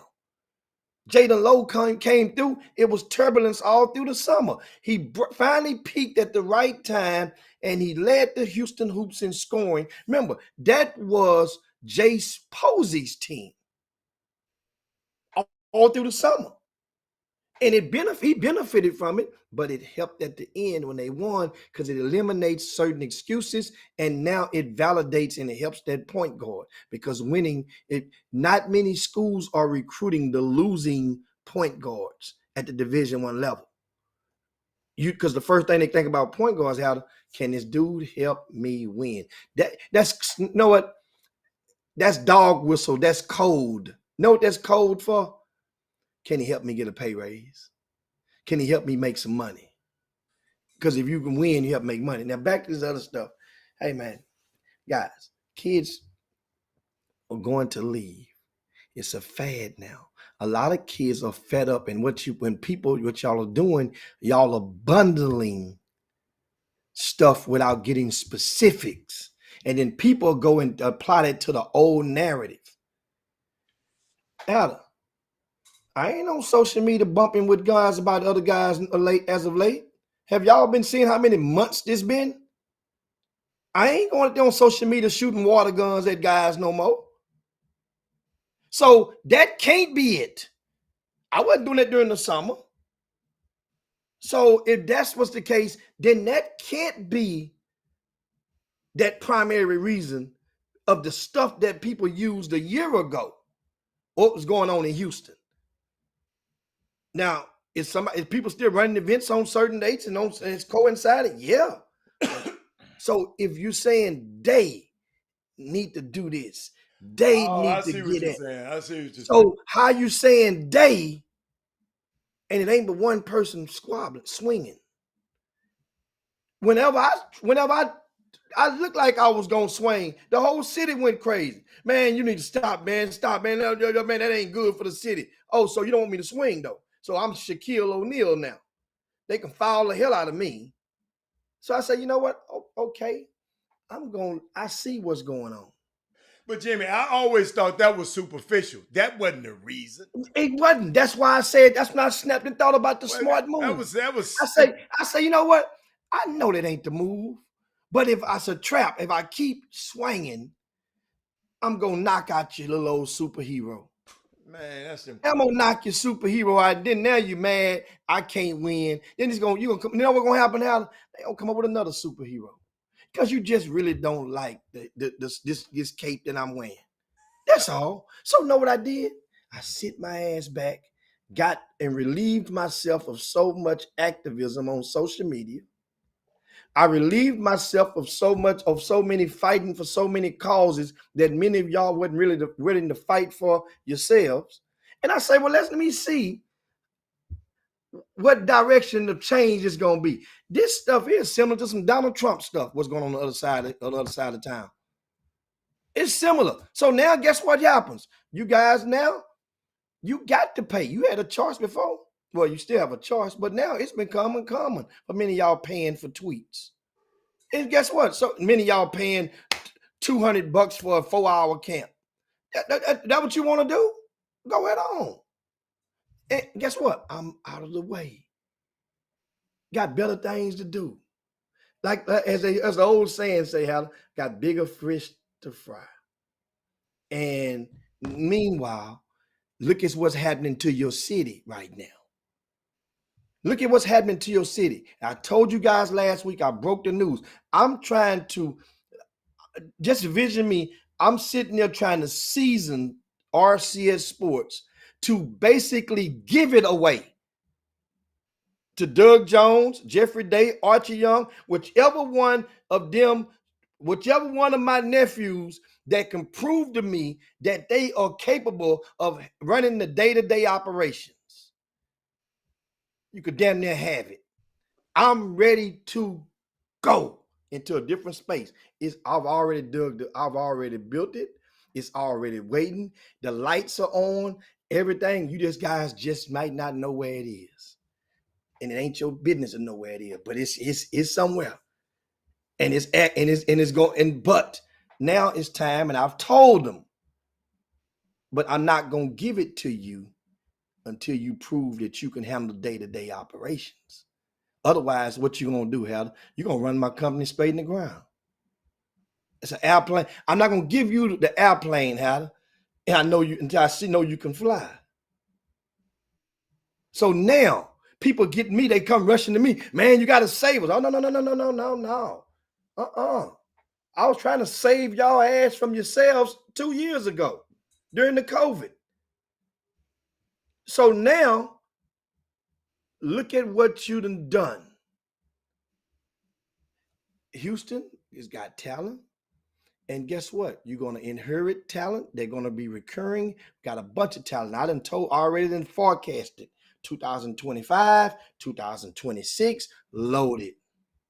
Now, would you be able to keep that? Because that was a rule of thumb when I first started in this stuff, Heather, before all this other stuff got wacky. I would be the guy that would go to that parent and say, yo, let's sit down and talk. I heard these people trying to get y'all go leave school. Why? What's the word? Well, the coach ain't doing this. Okay, I'll go talk to that coach. Coach, what's going on, man? I know the people, you don't want to talk to these parents, but is it something? Give me the message I need to take back over here. I get that message, take back. Coach, listen, you're going to lose the kid. Now, I don't know where they're going to go, but now's the time. I done talked to both parties. Now it's time for y'all to talk. I was that liaison. I was that mediator. I was that arbitrator. Nowadays, ain't no arbitrating. Got kids hear the rumor or people, grown folk, will leave the door unlocked. I wouldn't let people come into your schools eating off your kids to pluck them away. Tommy Mason Griffin, Oak Hill almost had him. You guys don't remember that. I went and drove my ass into Harlem Clark in West Arm. I had to go sit down and find the barbershop Tommy Mason Griffin got his haircut at. Guess what I do? I'm going to get my hair cut at that barbershop. I want to sit there and talk to the barber because you know why? Everybody's barber has influence. If I don't give a damn what city you're in, the barber and the beautician has influence, whether they know it or not, because they have your undivided attention while you're in their chair. Y'all don't even know that. See, I've been doing this a long time. I know where to go if I want to get influence. So that means if I know the barber is an influence, he's not de-influence, he's uninfluenced to you because that kid go to that barber every week. Then know what? I got to become an influence to the barber. So guess what I do? I get my hair cut, I'm tipping $100. Know what that barber say? That Northside dude over there, man, in school getting his hair cut and put a cap on before he even go out. And that's like a cardinal sin in a barbershop. How do you know you're not supposed to put your hat on in the barbershop after you get your hat, your wig split? You're supposed to at least wait till you get outside. You ain't supposed to, because you know why? The barber wants his comrades to see his work as you walk out the door. They want them to see how you tapered you up. You put your cap on, that don't even, that kind of make a mad. But then, school get credit. I tip good. That means when I come back, I ain't got to wait. I got influence. Now I can talk. Now I can find out what the hell going on with Tommy. What's going on? What's the deal? What we got to do, man? I mean, y'all realize Tommy for the leave? Barber. That means he ain't going to be coming and getting his hair cut. That means you for to lose his money. You for to lose $40, $50 a month. Even though they cutting his hair for damn near free, come to find out. But still, you're going to lose the prestige, man. Y'all ain't going to be able to see this dude play. Oh, we can't let that happen. Man, y'all better stop that dude. So Tommy comes in the barbershop, they start working on him.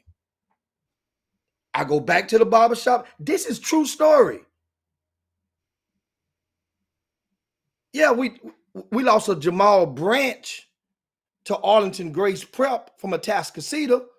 We lost Tiny Gallon. You're not gonna keep them out because they both played high school together at Atascocita. So that was an internal plan. Kids recruit kids. But Jamal Branch was not from Houston, Hatter. He wasn't from here. He's from St. Louis. So when he played for the Houston Hoops, Hal Pastner or somebody, the parents moved to Houston. He wasn't from here. They didn't like, if people from up there and certain people move to Houston and you move at the wrong time of year, like when the summer comes, you ain't ready for this heat. You can tolerate our winters. You laugh at our winters, but you can't tolerate this. Everybody ain't built for this heat that we got down here. So he left. Tiny left. Kelly Oubre. Kelly Oubre wasn't from here. Absolutely. He just came here and just had to open up a tent. Yeah. Guys, so if you understand the story and you look back, many of those kids that's leaving and you're putting the Houston tag on them, many of them ain't really from here in the first place. So Well, I think it's okay if they leave. I don't have no problem with the kids. I don't have no problem with it, but the thing is, Hatter, with the ones that if you ain't from here, then it ain't no alumni base like Tommy had. This community don't really even know you. Ain't no connection to the community. So they gonna let you go. But even Thad Moody said people that they lost 5 top guys from Chicago. From Chicago. I mean, Yeah. understand. And I don't know the root of all of that, but then Chicago has, we all know Illinois has lost a little bit of their fizz. Yeah. It comes with peaks and valleys. They still got talent. Of course they got talent. And then you have to understand the crime rate. It's always been crime, but the streets ain't able to protect certain kids as they used to in certain cities, in certain areas, in certain parts of Chicago. So guess what? Each is on. But now this is the new flavor. But my thing is this. Each school only has a 7-man rotation. So after a certain point in time, it's a numbers game. We had a young man who was ranked number 1 in this city 2 years in a row. 2 different number 1s left. Right? Well, it was a couple of years apart.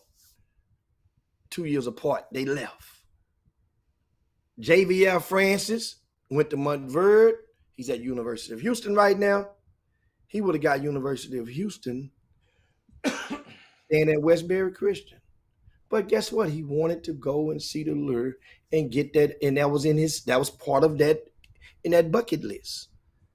He went to Montverde. He played a few games with the main team, but most of the season he wasn't even on the team that you saw on television. He was on the other team. And guess what? But it worked out. At the end of the day, they got the experience, whatever the case may be. We had a kid before him that played with De'Aaron Fox at Side Lakes High School. He was number 1 in the city. Left. Went to the East Coast. Now he's on his from him no more. Where the hell is that? Is that the Garcia kid? Yes, Jared Garcia. You see what I'm saying? Guess what? He wasn't. It's one of those things, guys, different cases, different strokes for different folks. But my point is, I made a few points. And one of the most important ones is there's nobody willing to lock the door of communication. For everybody that reach out to those parents, person of influence, letting them go. And then times have changed too, Jimmy. Times have changed. Social media has changed. A lot of that stuff you was doing back then, social media wasn't that prevalent. Times has changed, man.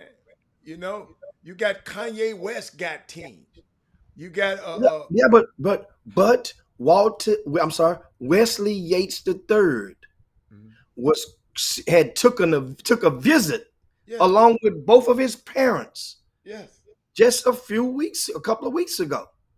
He was contemplating The dad want to just see what the kid was going to say. The dad, before they speak, sometimes you want to let your kid think he's making his own decision before you go and sit them down and say, hold on, man, look. This how it's going to go down. We've seen that happen before as well. But guess what? I spoke with that dad. I didn't tell that dad what to do, but I spoke with that dad and put something on his mind about the if-thens and about making, letting people wire you up to basically let your son go and live and be raised for one of the most important 12-month spans of his life. You groom your kid for this point, and you're basically going to ship him across the country and let somebody else have their hands on him for this moment. That means, that includes you envision every parent. I've never been there biologically, but I've watched too many of y'all. You can't tell me that at some point in high school, before the 12th grade, you sit there and you daydream about what you're going to do when your son or daughter walks across the stage. You can't, Helen, you can't tell me you didn't just envision that one time. You're thinking about it. You just had thought about it. Okay, Westfield, damn, they got 700 students, seniors. Damn, how long this graduation gonna take? You might just go there with it. Damn, his last name H, so we're gonna be in the middle of the pack. Not the W's, he's in the H's. He's gonna be in the middle. Just what he's gonna do. I ain't gonna lie, Jimmy. I ain't gonna tell you no lie. I ain't care nothing about that. I ain't gonna lie. Graduating. I know from high school, I didn't care. I was more excited about graduating from college. I ain't gonna even tell you no lie. High school, shit, he's supposed to do that. No, I'm just saying, but the moment, because you a lot of parents, it's like now the clock is ticking because you're gonna be out of my house. That's what that means to a lot of parents. The clock is ticking because if you're the only one, that means I can walk around the house naked in about 2 more weeks. Always talking about they want to walk around the house naked. That's what that means for some parents. Half you better keep some clothes on, but keep going. But as a result, my point is, Wesley Yates III Jr. did talk to his son, and he influenced his son to remain at Beaumont United High School for his 12th grade year. That's big time. That's big time. Because the way it looks right now, Hatter, the way it looks, a year ago, Hatter started recruiting stuff changed. Just 6 months ago, Stanford had lane 4 or lane 5 on that track with his recruitment. Auburn and Stanford was right there. Then LSU had another good lane. Baylor had a good lane. Right? Texas wasn't even in his heat. Put it like that. They wasn't even in his heat, Hal. In his heat, the racing heat. I'm using an analogy about track before a basketball game. So then all of a sudden the LSU coach get fired. Right? Stanford, their conference basically is about to implode because the UCLA and USC are going to the Big Ten. So now they don't have the same to it.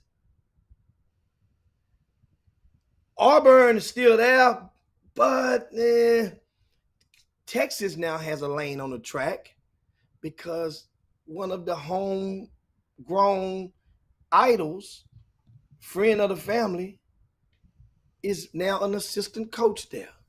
Oh, and don't forget Washington State. That's a kinfolk.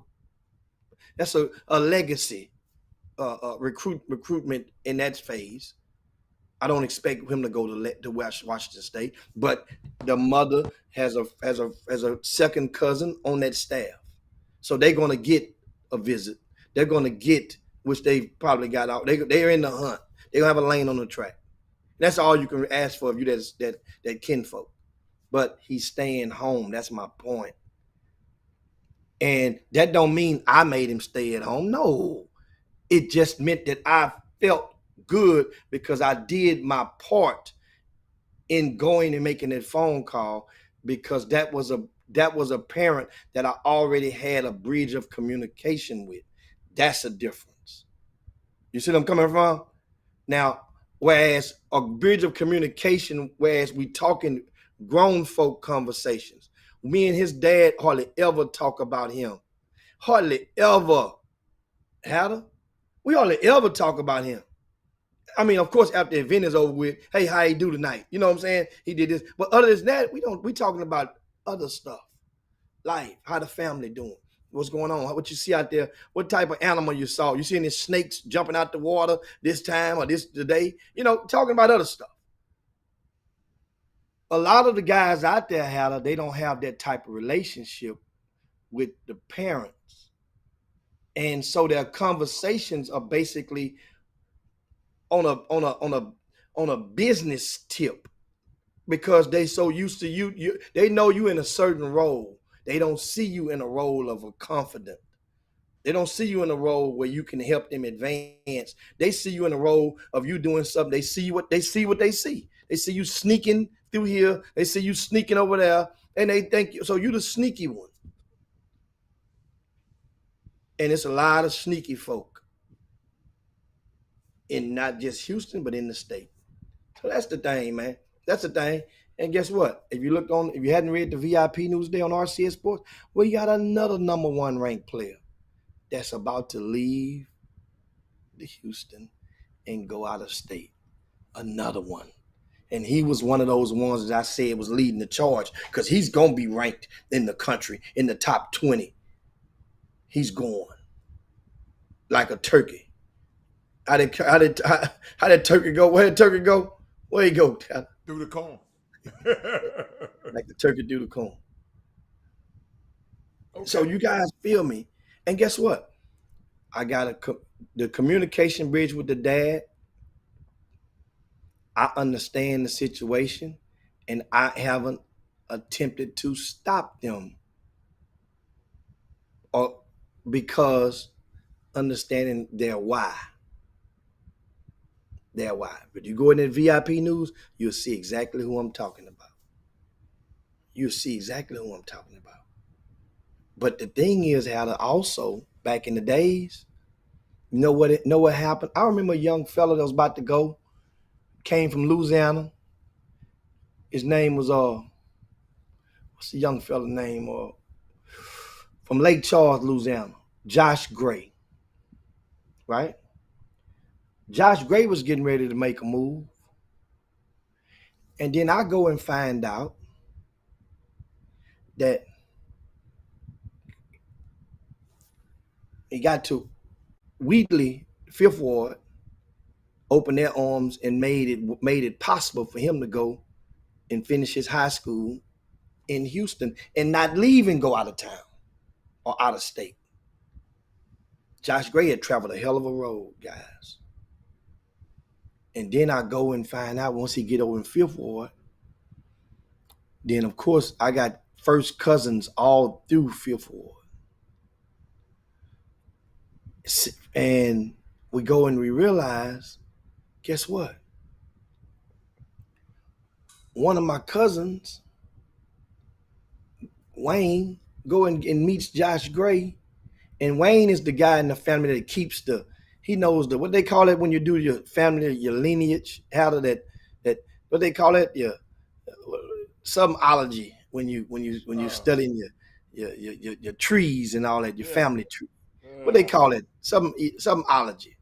Y'all, come on. Genealogy? Is that it? That's close. Right? No, ancestry.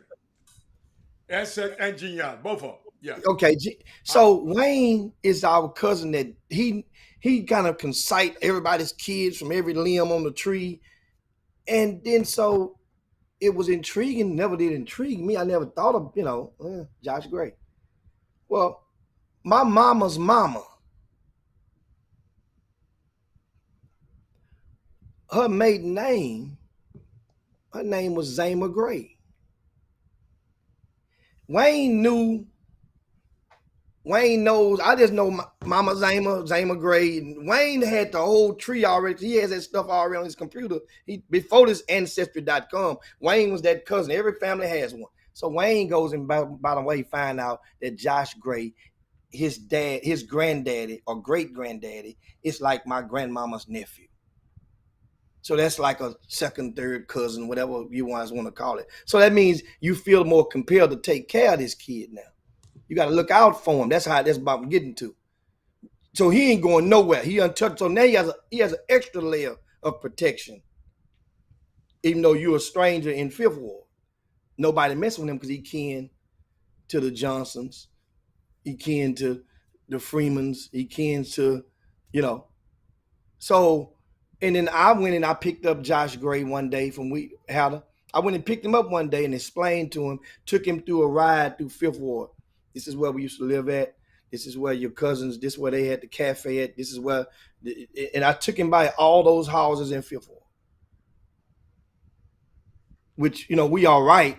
And I could have done a whole lot better to just keep it going and be more consistent. But I just let him know I'm here for you if you need some, you know, while you here. My point is those types of conversations ain't being had. Those type of guidance and leadership. So then it opens the door for Chris Walker. Now, Chris, hey man, this kid, man, he had a hard life. Hey man, but you got to come see this dude play, man. You're going to like this dude. And guess what? You know that. You know the rest. Chris come see that dude play. He come see him again. Then he bring Billy Clyde Gillespie. We at our event. And Billy Clyde offers Josh Gray right on the spot. He was at Texas Tech at the time. That's a true story. Came and saw him, was like, shit, I don't need to see no more. I don't need to see him no more. Billy Clyde watched him up down the court about 5 times. Was like, oh, I'm getting him. True story. This was after his senior year. He didn't have a D1 offer before because everybody was worried about stuff that they allowed other people to put in their heads. But hey man. No, man, we ain't kin, Ladie. No, you just trying to get our family. You heard we cook good. You ain't getting. I don't know though, but them Ladies, you from Louisiana, y'all, they might have a crawfish ball at they thing out. We be kin, yeah. We be kin. We get that family. We get us in a crawfish ball. We get there. But man, I can go on all day. But no, I'm glad. But I'm glad I covered. I was really trying to get those people. I was trying to hear from them. And I see Jimmy. They just don't want to talk about that subject. But I just believe in, man, wherever you and your kid want to go, and you know, and let the chips drop. But guess what?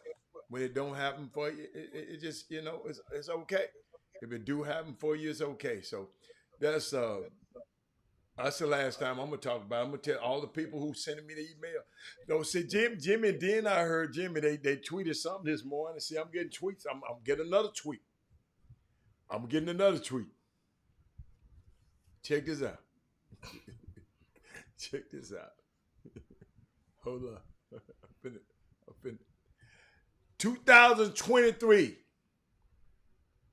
This from 24/7's High School Hoops, whatever that is. Ashton Hardaway has enrolled at Sierra Canyon for the 23 season. Hardaway is the son of Memphis coach Penny Hardaway and spent the last season at Duncanville High School. He's expected to play at Sierra. He's expected to play on Sierra's Canyon's foreign tour this next week. That's right. They are going out of the country. They already gone, Jimmy. That's convenient, ain't it? Jimmy, yeah. Jimmy, they already gone, Jimmy. Now, whoever this guy is, Jimmy, these people, you know, they're not traveling, Jimmy, over there as Sierra Canyon. They traveling as a club team. Yes, remember because of COVID. Remember that how they had to do in the COVID. They traveling as a club team. Mm-hmm. So he hadn't enrolled at the school yet. Okay, so if he had left that out, the tweet would have been fine. You know how people just be tweeting just to tweet, but the enroll part, no, you don't have to be enrolled to go with the travel team. So I hope that guy's watching the show. But 2 weeks over in Europe. Hey, come on. Let me tell you something, Jimmy. That's what I'm saying. I had an opportunity for my baby. See, y'all, that's what y'all don't understand, man. Some of these situations, man, you know, you're sad, but if you're the parent, you might, you might be. And then think about it, Jimmy. What you said? What's your favorite thing? Ashton went from Dallas no damn way. He from California. Bango. He going back home. If that's the case, everybody don't like the experience when they come into Texas because they come into Texas and they realize it's a different type of spider web. Yeah. It's a different type of spider web. Yeah. This stuff ain't nothing new. It's very, very different. Yeah. Texas something else. And guess what? It's probably a 90%. That means 9 out of 10. I'm gonna say 80%. I'm gonna play it safe. I'm gonna play it safe as hell. 80%. That's 4 out of 5. It's gonna be single parent.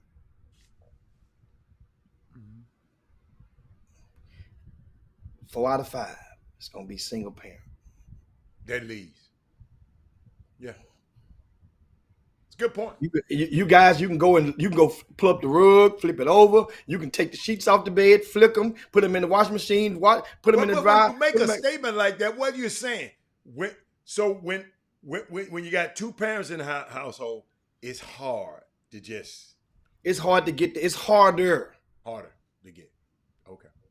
It's harder. Even Kelly Oubre was a single parent.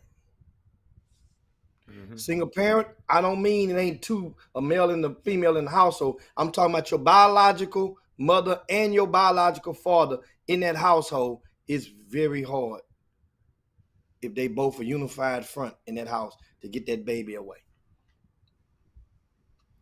Boy, it's good. Boy, yeah. Hey, y'all, I love it. We can't get mad at this stuff. I love it. But all right, man. Hey, what else you got, Jimmy? We got somewhere. We say some of that stuff for tomorrow. We're at the end of the road. Hey, we got a guest coming tomorrow? Yeah. I told you guys. Okay. It's August. Okay. Chop Shop gonna have you a college coach every Tuesday. Every Tuesday. You're gonna get it. So what you do now? Queue up all your questions. Yeah. Because we're gonna have a young man. Boy, we're gonna have some fun tomorrow. Because he's had a hell of a ride in a mighty short time. Think of it like this. He's gonna he's already made history. Being the first black man as a college basketball coach to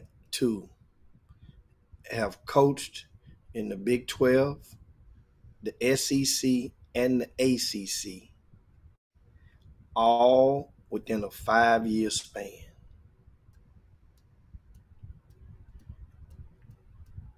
He's been there where a lot of you parents trying to go with your kid, where they're trying to go. Meaning he's played in the SEC. He's played in the Big 12. He was a McDonald's All-American. He's played nationally, on the sneaker circuit and excelled alongside some good talent. He's been there, been and accomplished many of the accolades that your kids are trying to reach. So these are questions you can ask. We know time have changed, but some of the core beliefs that dwell within a lot of these people are still there, and you want to hear what they say. He's really intelligent. When you ask him questions, he has a good way of his delivery and analyzing the world. Is very, very keen. And that is Jay Lucas from Bel Air High School, class of 2007. Uh-huh. When he graduated, McDonald's All-American, went to Florida, then he transferred, he played at Florida, then he played over at University of Texas. He later coached at Texas, coached at Kentucky. Now he's at Duke as one of the lead assistant coaches. And he's been there. Jordan Brand All-American. So guess what? You get a chance to pick his brain, hear him talk. He doesn't speak a lot publicly. Guys, this is really rare for Jay Lucas. Jay is one of those guys, you ain't gonna see him out there in the middle of it. He ain't out there worrying about trying to tweet for you guys all day long. That's why I keep telling you. I had a guy conversation this morning, Alda, and I said, man, who's some of your idols, man? I just went and I rubbed elbows. I was with, this Congress person the other day, and then this pastor this, and you get the name in the dropping the names of pastors and Dixon and this and that. I say, so how many times while you was with him, how many times he pick up the phone and look at it and go tweeting and go on social and this and that? He said, man, he don't. I said, how many times did he tweet yesterday since you follow him up? Not very often. I said, okay, how many times did Congress person tweet? Not very often. He telling me, man, we went over there to Fifth Ward, Lil James. I said, how many times you saw Lil James tweet in the last day or two? Not very often. I say, so if all of the people that you are just naming as leaders and they're the top of the food chain, they're not doing a lot of tweeting. I say, but guess what? In basketball, you're going to follow the guy that's tweeting all the time. You want to pick some people's brain because words can be misleading. Those tweets can be under the guise of subliminal talk. You hear a person talk, you can know the context from which the words is coming from. And you can see it in their eyes if they mean what they say or if they bout that. A lot of people ain't about that. You could tell. But Jimmy, there are some influential people that tweet. There are. Yeah. Yes, these guys don't tweet. Because there's some people. That means you don't have to. Yeah. It's just for every one you can name, I can name you probably 3 that don't. Yeah. You know what I'm saying? But it ain't like you got to do that. Some people use Twitter as a tool for positivity, and some people are just use it for what the hell they want to use it for. So they don't even know. Yeah, they don't even know. So it's you gotta understand the tool is not bad. It's the person who using the tool. The tweet ain't bad. It's the person who tweeting. Twitter's sitting there by itself and just got a little thing where said, "What's on your mind?" You don't have to do it. But some of y'all just let me see what does tweet say? Because I don't tweet. What does tweet tell you when you hit the button? Yeah, what's happening? I don't never have nothing happening. That's why I don't tweet. But some people, if I got to say something profound or something like that, but I know some very influential people, very powerful people that use Twitter as the tool it was designed and what it should be designed for. So, yeah, absolutely. Yeah. I want to give a shout out to Miss Jennifer O'Jenny. I got a chance to meet her yesterday at the No Excuses Pro League. Mm-hmm. I didn't realize yesterday they took the AM off of it, Coach. Yeah, Pro League. It's the Pro League now. It ain't. It's Hills now. He can do what the hell he want to do with it's cases. Yeah. And so got a chance to meet her and her son, who's going to the 8th grade at about 6'5", I would say, 6, something like that. No, he's 6'7", Jim. He's 6'7"? I looked at him. He got that hair. I ain't, you count the hair, you're not counting the hair. Jim, I was out on that water yesterday, man. That's why I couldn't make with y'all. Yeah, I got to see them. I went by there and made okay. I took one of my partners from the hood from Rosewood, Ken Tyler. Mm-hmm. He hadn't been there.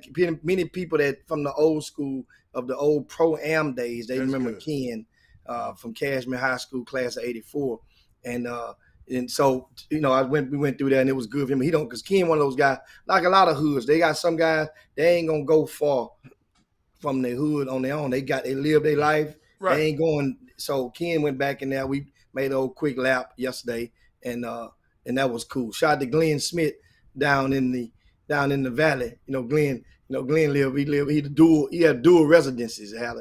He's Dallas and in parts unknown, put it like that. Yeah. Shout out to Glenn. Yeah, we And, tend to be where that man lives. I saw Trey Phillips on yesterday as well.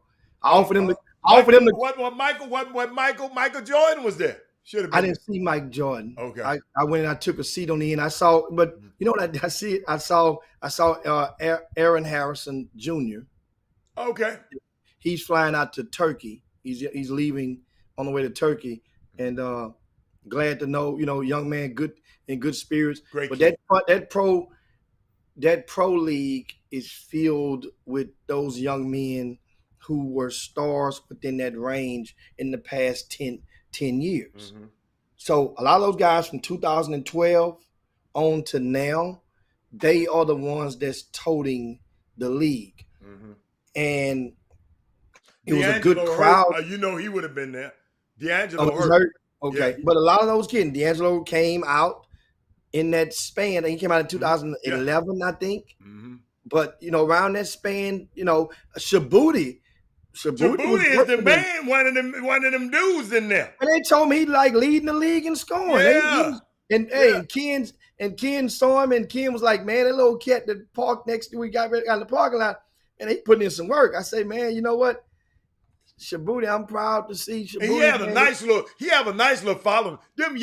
Them former Yates Oh, people in Yates, man. they come to watch. J.Y. was up in that thing. Yeah, I J.Y. think- That's what I love about J.Y. It wasn't just him. It's the lone kid that played from Yates. He was there playing. I can't think his name. He end up going to Rice after he went to college, the first college. Lone kid went to a prep school. He left here and went to a prep school from out of Yates. I can't think of his name. I know you're talking about. He was there playing. Yeah. And Jacob Young. Yeah. Was there, so that was another. I saw Michael Yep. Young and his wife, Miss T. They come to see their sons play. And Yeah. absolutely, they was right Yeah. there. I mean, and you got to see Reynolds, Lacey Reynolds. Lacey Reynolds was up in there. Yeah, he should be. Should have been. No, not Lacey Reynolds. Uh-huh. You're talking about the Reynolds that used to Cam. play in the pro-am. No, Cam. And his two sons. Yeah, They're Cam. on the Yeah. same team. Yeah. He Yeah. has two Yeah. Reynolds Yeah. sons. They're Yeah. on the same team. Yeah. But the daddy is Billy Reynolds. Billy, Played I'm for talking St. about Cyr. Billy. I'm sorry. Yeah, Billy you said Reynolds. You're right. Lacey.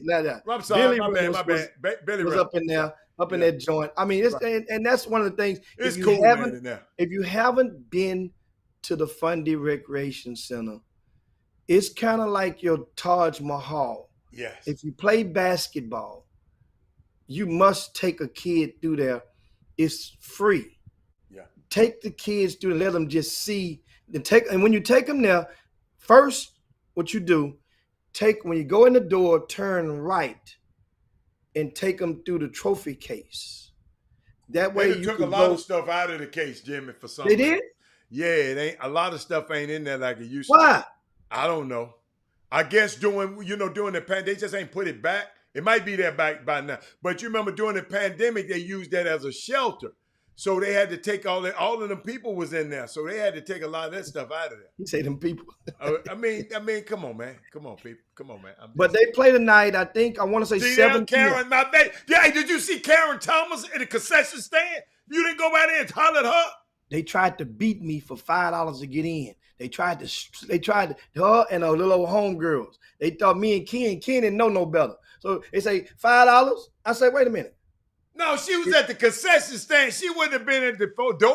I think she snuck. No, I think she snuck out of there and was sitting at the door. No, Okay. they was almost done. Hal. You know, They was trying to charge. her and her partner. They tried to get me. They tried to boost me for $5. I said, no, you got to have a police officer here if you charging money to get in this city ran building. You can't charge. They was joking around. They were just playing with me. And but yeah, man. Hey, man. 7 p.m. tonight. Semifinals resume. Tonight. The semifinals was a best of 3. It wasn't like you lose and go. They had a best of 3 in the semis. Right. And also, Casey let me know that Dallas has agreed to the challenge of bringing their Pro-Am All-Stars to play against the Houston Pro-Am. I mean, the No Excuses Pro League All-Star. All-Stars, and that would take place, I want to 14th, say, on the 14th. it's a Sunday. Yeah, on the 14th. Yes. That's this Sunday. yeah, This Sunday. next Sunday. Next Sunday. Yeah, This this Sunday. Sunday. Yeah, this Sunday. Okay, Yeah. this Sunday. Yeah. Right. And they're going to come, I say, and so that's a great thing. And then Jimmy, they're gonna have like a celebrity, like congressmen and all of them. They're gonna play a little game. I mean, hold up. They got a like a businessman in the community. They gonna play a game against each other, Jim. Okay. You know, as a dude, I'm not. No, I can't run. I can't run up and down there, John, 2 times now. Let me see. I got all that. Hold up. It's called the executive versus the entertainers, Jimmy. They're going to have a boys all-star game, a girls all-star game, a dunk contest. All of this started at 12 p.m. Free haircuts, Jimmy, for the kids. Yeah, they're gonna have some giveaways, Yeah. some back to school supplies they're Yeah. gonna give away. And Hey, a 3-point contest for the men and women. Oh, yeah, it's going to be off chain next week. Yes, sir. Yes, sir. and Hold of on. course, I think And Jimmy, his shout wife- out again, too, because you were on the show earlier. Tyrese Maxey giving 3 free camps, Jimmy. Absolutely free. One in Lexington, one in Dallas, and one in Philly. I showed, he had the one already in Philly, Jimmy. I put it up on the screen, trying to bring it. I put it up on the screen early. The little boys at the camp just marveling at him. Absolutely free. That's him hanging out with one of the little campers, the little boys.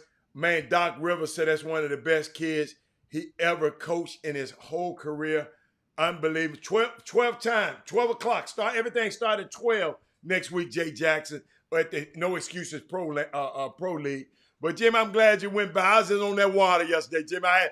Jimmy, you know, it messed up on Saturday. It was raining.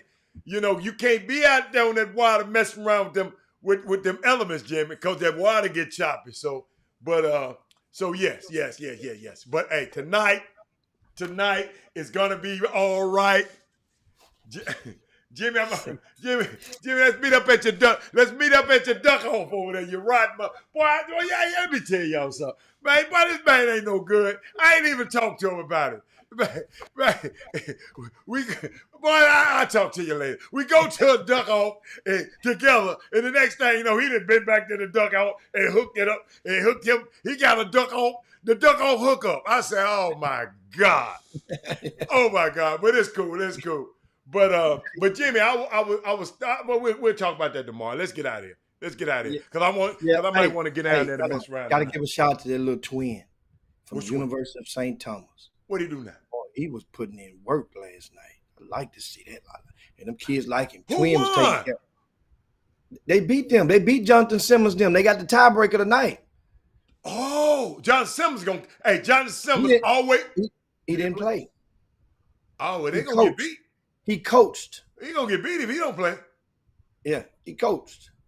Who on his team? On Jonathan Simmons, on Yeah. which team? Jonathan Simmons' team. You don't even know. What's the little guy from Bush High School? The Oh, point guard. LeChandre and them. LeChandre. LeChandre. Yeah. Yeah. Yeah. So they got a chance to get their head tore off tonight. No, man. I mean, I just think they had the better team. Chandre them, but between that other team had Shabuti and the little and the little Kennard Robertson, Right. the little twin, and they had a couple of little cats, and I mean they were fast and they hit a bunch. They shot about 70% in the first half. They were making shots. It reminded me of the old Pro-Am days. Shannon when guys Shorter were wasn't really- there, was it, Jimmy? Shannon Shorter is on Jonathan Simmons' team. Oh, well, hell. Oh, I forgot. Well, that was shit. But Shannon's been kind of hurt. Jimmy, Shannon ain't the same Shannon. He been nursing that plantar fasciitis, whatever that plantar, the whole summer. Because he didn't even, They were making shots. You make shots, man. Bottom line, you make shots. They made shots now. Are they gonna make them same shots tonight at 7 o'clock? Well, shit, ain't nobody gonna guard him. Shit. But still, though, you know, hell, I've seen some teams the game before that with Jacob Young them team. They So it's a make or miss league. It's a make or miss league. that final score of that game. I don't know the scores from the different pro league games this summer, but that must have been the lowest scoring game probably of the whole league. I'm willing to go on the ledge and say it. Why you say can they make so many shots in the score They below? missed so many in that first game. Oh, the first game. You talking about the first game? With Jacob, Jacob, what's his name? Chandler. Oh, Lil Chandler. Yes. Yeah, Lil Chandler. With Chandler Jay Chandler. Yeah. He went up again. He was opposite the Jacob Young team, right? And you know, damn, it was a good damn. the final score, the score combined was probably about 110 points combined. Combined? Yes. So that was a defensive struggle. Oh hell no, they was self-checked. You know what I'm saying? Man, we used to say that, man. Leave him alone. He's self-checked. hey, Jimmy. Now you know what I say? Oh, he with us. Let him shoot it. He on our team. Let him shoot it. But yeah, man. So that's good, man. I'm glad you went by there, man. That's perfect. Yeah, man. So anyway, that's pretty much it for the night. But for the day, guys, make sure, of course, tomorrow Jay Lucas will be on. Oh yeah, a little bit early. He's going to come on at 12:30 Central Time. Okay. 12:30 Houston time. You get Jay Lucas, candid conversation. Very rare. He's assistant coach at Duke. He's in the ACC now. And we'll get to talk about him and a lot of stuff. We're going to go all around the horn. We're going to talk. I mean, trust me. I call him Mr. Blue Blood because he been everywhere. That's Mr. Blue Blood. Hey, but he ain't going to break Chris Walker record because Jay Lucas going to go to he'll get over to the NBA before he stay in college for 20 years as assistant coach. Right. That ain't going to happen. Right. That ain't going to happen. That's good. I can't wait. This going to be fun tomorrow. That's going to be fun. Somebody said what time on Sunday, guys? Hey, Jay Jackson. Oh, what time on Sunday? 10 times it started 12 o'clock. Yeah, he said the time. I said it 10 times. You ain't listening. Hold up. 12 o'clock is start. Hold on. Let me get to Jay Jackson because he talking about he gonna bring it up. 12 o'clock, the 3-point contest. 1:30, the dunk contest. 2:30, the girls all-star game. 3:30, the boys all-star game. 4:45, the executive versus the entertainer. 6 o'clock, Jay Jackson, the women's championship. And 7:50, the men's championship. Man, I can't tell you. Go back and repeat the show. You'll see it. Jimmy, get us out of here, man. Yeah, man. And they got it. And, of course, they're going to give away backpacks and school supplies. And free haircuts. And free haircuts. Mm-hmm. So come on, bring on the nappy head kids on over there and get them touched up. Yeah. And that's what you do on this Sunday. You bring them all over there, cuckabugs and all. We're going to get them over there, man. Get them over there. Break the clippers. Somebody going to break the clippers out. They're going to cut them things out. Hey, Jimmy, they use some of these things. They got titanium heads now, so you can't break the clippers no more. They got titanium. They got some kids in them CUNY homes. Jimmy. They got some cuckabugs, them Titanium. They don't need the Titanium gonna sink. The Titanium Eno's back, yabba dabba, do this thing on this Monday of the week. We're coming back strong on tomorrow. Make sure you share the show on your way out the door. We up out of Robert Haller. This is Jim Hicks. Follow that. Follow them social media tags. Yeah. Even though we don't hardly say a whole lot, but we got follow. Because we might say something the ass need to hear. So yes, you need to follow. Yeah. You get access to my friends. They'll follow you too. Yep. That's how they go. Absolutely. My friend, we can be friends. Peace. Chop. We up out of here. Bye. Jim Hicks. Rob Hatter. You are now tuned in to the Chop Shop. I'm Retro. Let's get it. We in the Chop Shop. We live in the Chop Shop. We talking sports talk. We live in the Chop Shop. We in the Chop Shop. I'm talking sports talk. So turn your dials up. It's live in the Chop Shop.